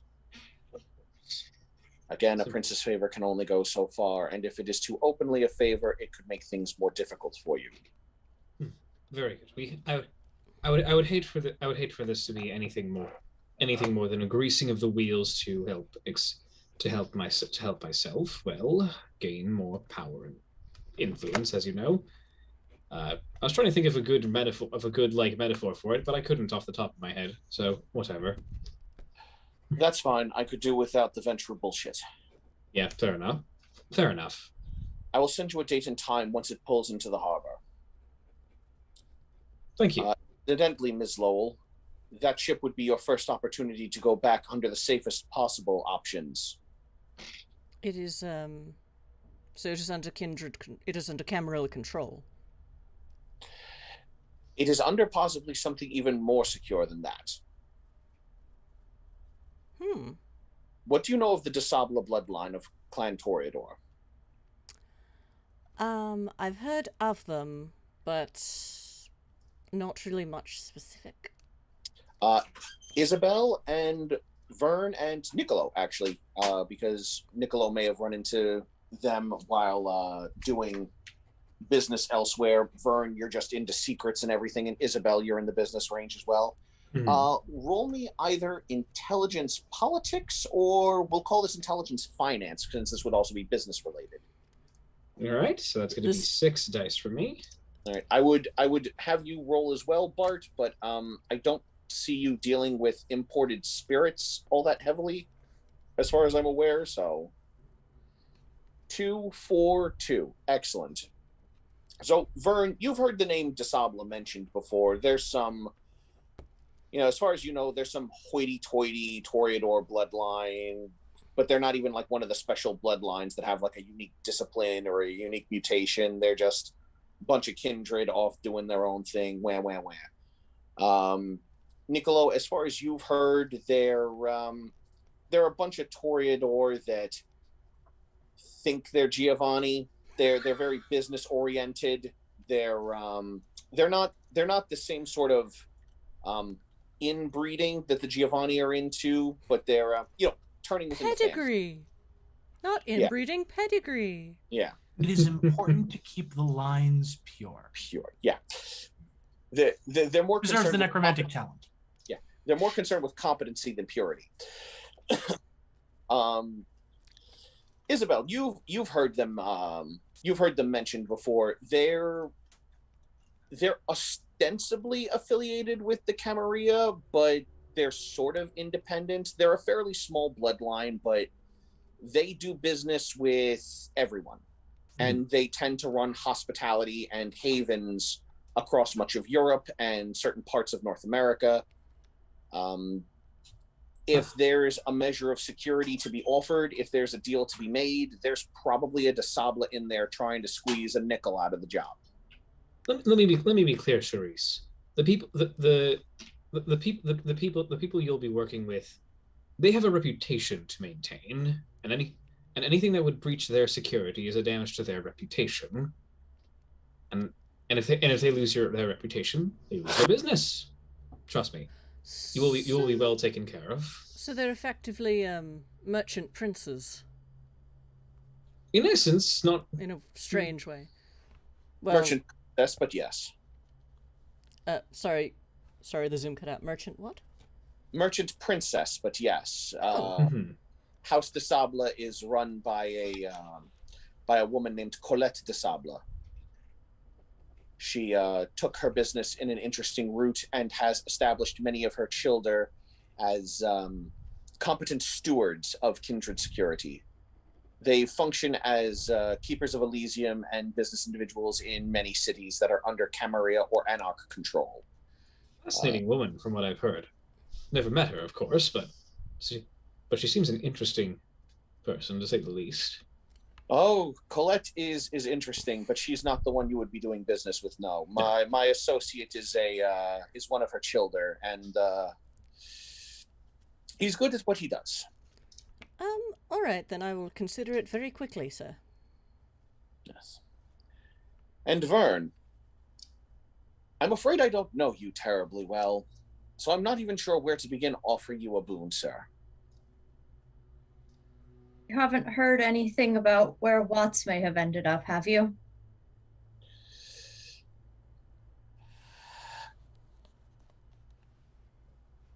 Not since his services were requested by another prince. And where might that have been? Last I heard, he was being called by the Prince of Vienna to do a favor for her. She contacted through me to reach him. which was Hmm. mostly done out of respect because I was the prince in the city he served, because she is Nosferatu and could have just reached through the network to get to him directly. But out of respect, she contacted me first. Yeah, I've you not heard say. from him since. Well, having the- that piece of information is worth a lot to me, so thank you. And Isabella actually says, Vern, I actually might have another person who might be able to like get you that, who get you more information. You, of course, have probably met my sire, Johann von Kriegelstein. He was a man of some renown and repute in Vienna, as far as, well, if his stories are to be believed. He may be able to help you. I can arrange a meeting if you'd like. It may be worth it. I do have one thing, my Yep. prince. We would not have been able to get to handle any of these issues that we dealt with tonight without the assistance of Carl, the Nosferatu. This is true. He's had quite a night of it.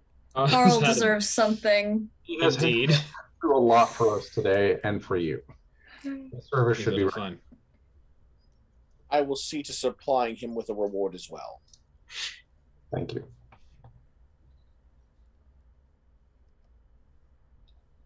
Yes. Oh. I have some of Professor Ormond's things and some things that he may be interested in. I will deliver them. Just hand them over now so that you can convey them to him during his convalescence. Yes. Based on what I have heard, I know well enough not to touch any of those things until he's told me there's something I can touch. So there is an umbrella rack right over there. You can just put them over there, please, and thank you. Okay. Will that elephant gun fit in the umbrella rack? Well, if you would tell him I would like one of these. I don't need the magic bullets. I would just like the gun. Magic bull. Okay. Yes, we can. We can speak to him about that when he is well. Excellent. And then I will put the three remaining shells on the desk next to the umbrella stand. Right. Thank you all very much. And I do hope you all realize that we need to keep this as quiet as possible. There's enough problems out there without people needing to worry about horrors from between the stars. Please, who would even believe it if we said it was, if we were even to say the truth, who would even believe it? I mean, most people would Mages. just. Okay, fair enough. Stay away from mages, is Oh. what you're saying. Well, that's common sense. Stay away from Stay magi. And Tremere. Yes, also stay away from Tremere. And if any hunters become aware that these things are loose in the city, they start becoming more involved in investigating, which leads into dragging us in. And can potentially cause someone to become aware and then turn into a hunter, because we still don't understand exactly how that happens. So, to be clear, this stays between us. Any other questions? No. None here. Then I will have chambers prepared for you all, that you all may take day rest here. Thank you, Majesty. Thank you. Thank you for your hospitality. You're welcome, and thank you for your service to the city. Attendants will take you to chambers as you exit my office. And each of you are taken and led to a chamber where you are able to convalesce for the day. Well, it is 10:53. So Nicely timed. will we wrap up, or is there an epilogue? Or was that the epilogue? Mostly the epilogue was going to be dealing with Arthur Ormond. There was originally something that was going to be attached there for this to be a jumping off point, but after the discussion we had prior to game, doing that jumping off point is kind of a bad idea. Yeah, Ormond's going to because be we've also agreed. convalescing. Because we've also just created a very interesting new jumping off point in terms of, hey, Vienna. Are we all going to? I don't Are we remember. going to Vienna? I don't think they told me where in Europe I'm going, but I'm assuming it's Vienna. If you want to ask about that, the individual he would be putting you in touch with is currently situated in France. but getting you from where the ship would dock in London to France and then to go to Vienna would just be part of a long trip for you all if you wish to travel together.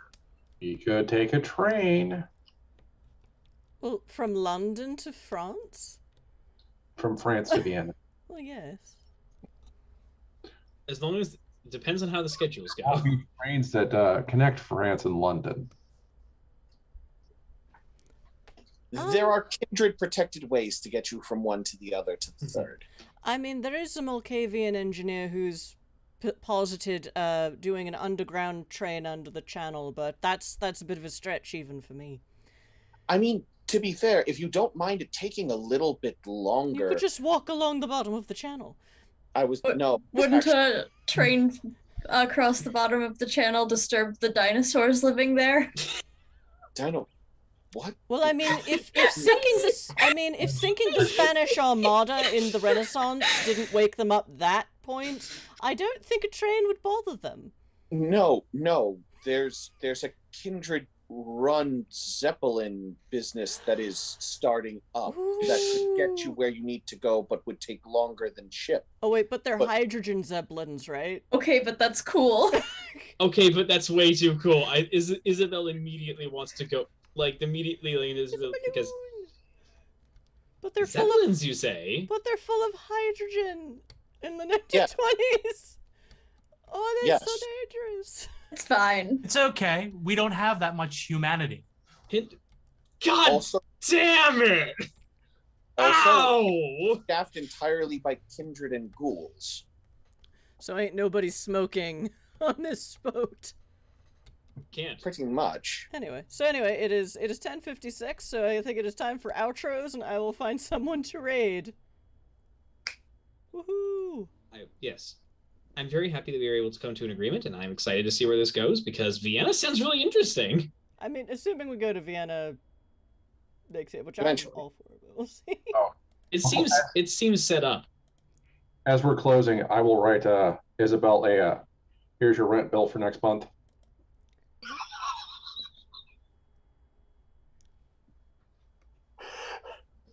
If you'd like to discuss it with the prince, I'm perfectly willing to let you do so. Wow. That is a slapdick on table move moment if I ever saw one.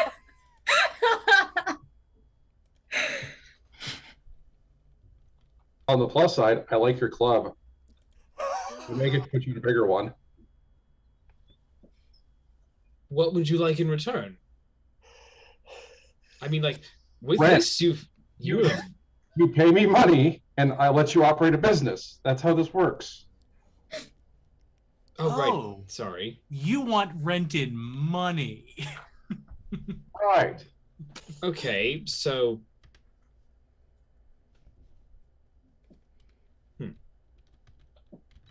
We I think killed Isabel John doesn't know again. how to. I think Isabel doesn't know how to respond to this, just because this is what? Suddenly she has a landlord that she didn't learn about until last week. No, until 5 minutes ago. Yeah, until 5 minutes ago, she didn't know she had a landlord. Well, I mean, yeah. This is. The prince just offered to help him purchase any building he wanted in South Boston to secure his holdings, and your club is in South Boston. You motherfucker. I hope you know that Vern is actually in the corner cracking up over this. This is what the Bruja did in the Von True! Isabel says, Here's your money, along with a tip for putting up with all this bullshit.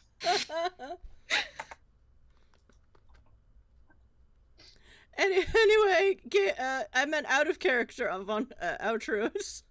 On that note, thank you everyone for... I could totally imagine that episode end there. It was just, what the and What cut the- the commercial. And then And everything cut to freezes commercial. and the credits roll. Yeah.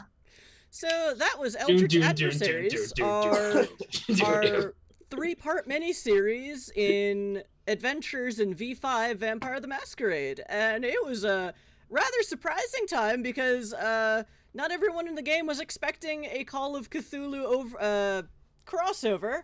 But things might be a bit different when we pick up after Thanksgiving.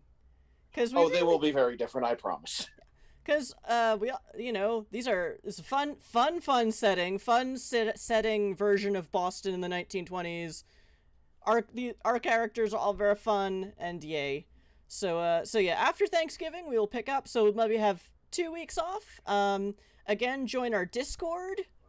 Follow us on Twitter. We're technically also on Facebook, but I don't know, even if people are on it, does Facebook let you know what's going on if we don't give them their $5? So other social medias are rather more reliable. Since Facebook now hides your own fans behind a paywall. Your own willing, consenting fans. Yay. Yes, and just join our Discord, because we're right there, and just talk to us. And just and yeah, I'm Ms. Chrysala. I'm the producer of this channel, and I play a Malkavian, and damn, it was fun. I have not played a Malkavian in a very long time, and it was a good time. Thank you, John, for this opportunity to bring Charisse out of mental mothballs and out of the 21st century and into the 1920s. It's fine. She's a Malkavian. It makes sense. And yeah, so, John, is there anything you'd like to say before we log out for the evening? Everyone else, think of your outros as well, if there's anything you'd like to pitch or promote or signal boost, even if it's not something you're in. I just hope that everyone watching us, either live or on VOD, have enjoyed themselves, and I hope the players have enjoyed themselves. And I do apologize for that miscommunication that was not intended to generate as much negative emotion as it did. And again, I apologize for that. I hope everyone going forward will continue to enjoy the story as changes are made. I hope the audience will continue to tune in and will continue to enjoy what we do with this particular version of the V5 continuity.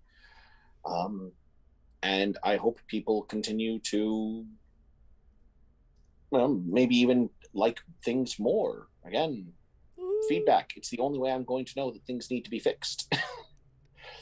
So that's a question of the table. Viewers, I mean, let us know if we screw something up really badly, but you can just watch another Twitch channel. Yep. So yes, stay tuned, and hopefully you'll all enjoy the next bit more than this one. This bit was very enjoyable. It's just that,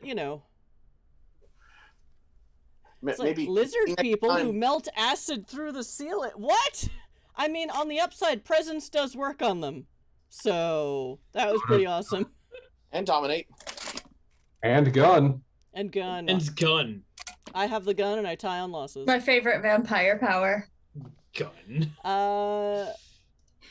Niccolo, who are you when you are not in the canals of Venice talking to dinosaurs? Or Thank not? you, Chris. When I'm not doing this, my name is Jason. I'm Jadask pretty much everywhere else. You can find me on Twitter, on Facebook, and possibly on startplayinggames.com. I'll be at PAX Unplugged if you want to try and meet me there. Yay. All right. Bart, who are you when you're not charging rent to innocent Toreador? Ventrue. Ventrue. Why do I keep thinking you're a Toreador? God. And I'm like, yay, an off-brand Ventrue, and my brain. Because I act like an on-brand Toreador. Bart, go. I'm Zardoz at Once a Future Doctor on Twitter. I don't have anything I'm promoting right now. I'm just having a ball. But he does a ton of stuff, so follow his Twitter, because there's a ton of stuff. Woohoo! Ms. Quincy, what's up? And who are you when you are not paying rent or trying to find ways to get out of paying rent to Bruja non-Primogen? Just staring, glowering. That's all they do. They just glower. Yes, they just sort of glare. Anything to promote? No? You sure? Okay. All right. That Mr. Quincy? Okay, he, they. I see it now. So, Vern, who are you? And you are not cowering at the thought of Venetian dinosaurs. Wasn't Shit. cowering, it was shock of, oh my god, Venetian dinosaurs. That was definitely a dinosaur kid. New fan theory: Despotter was a T-Rex. I was not I was a thinking dinosaur more like kid. a I plesiosaur, like an sometimes resent ichthyosaur, like that. something that was sort of serpent-like. You know, there was a plan. Yeah, when I am not Vern Quincy, I'm actual Dracus, just like I am in chat. You can find me on Discord and Instagram. I've been working on a lot of short films lately, so I guess keep an eye out for those things. And you can find me here on Saturdays most of the time when we do Exit to Eden and or indie games. Woohoo! And this weekend is Exit to Eden, where I will be GMing, and probably also rolling horribly. But the way I do it, there's a 1 in 10 chance of the players botching, so I like them odds. And then they roll 30s. When I'm it's so looking forward to this weekend, though. crit It'll be success is a fun. 20, they all roll 30, 35, and I'm just like... V5, fine. the hunt for Venetian dinosaurs. Yeah. Look, Renegade's working on the W5 supplement, the 5th edition of Werewolf. If you really want dinosaurs, I can bring the Macaulay in. Is that how I it's can't do- pronounced? Wait, dinosaurs are an actual thing? I was just Yeah. I was just talking shit. Mobile. What's Yeah, same. Yes, they're It's disabled, but that's a. were Yeah, lizards. Macaulay are the were dragons, and their alternate forms can vary between traditional Or the weird dragons gators. and We're giant gators. lizards and fucking dinosaurs. So if They're you really banned from want, many LARPs. this continuity can have a significantly larger Macaulay population than average if you all really want to fight dinosaurs that badly. I mean, I don't think we want to fight them is the thing. But interact with them at all. yeah, generally Hell yeah.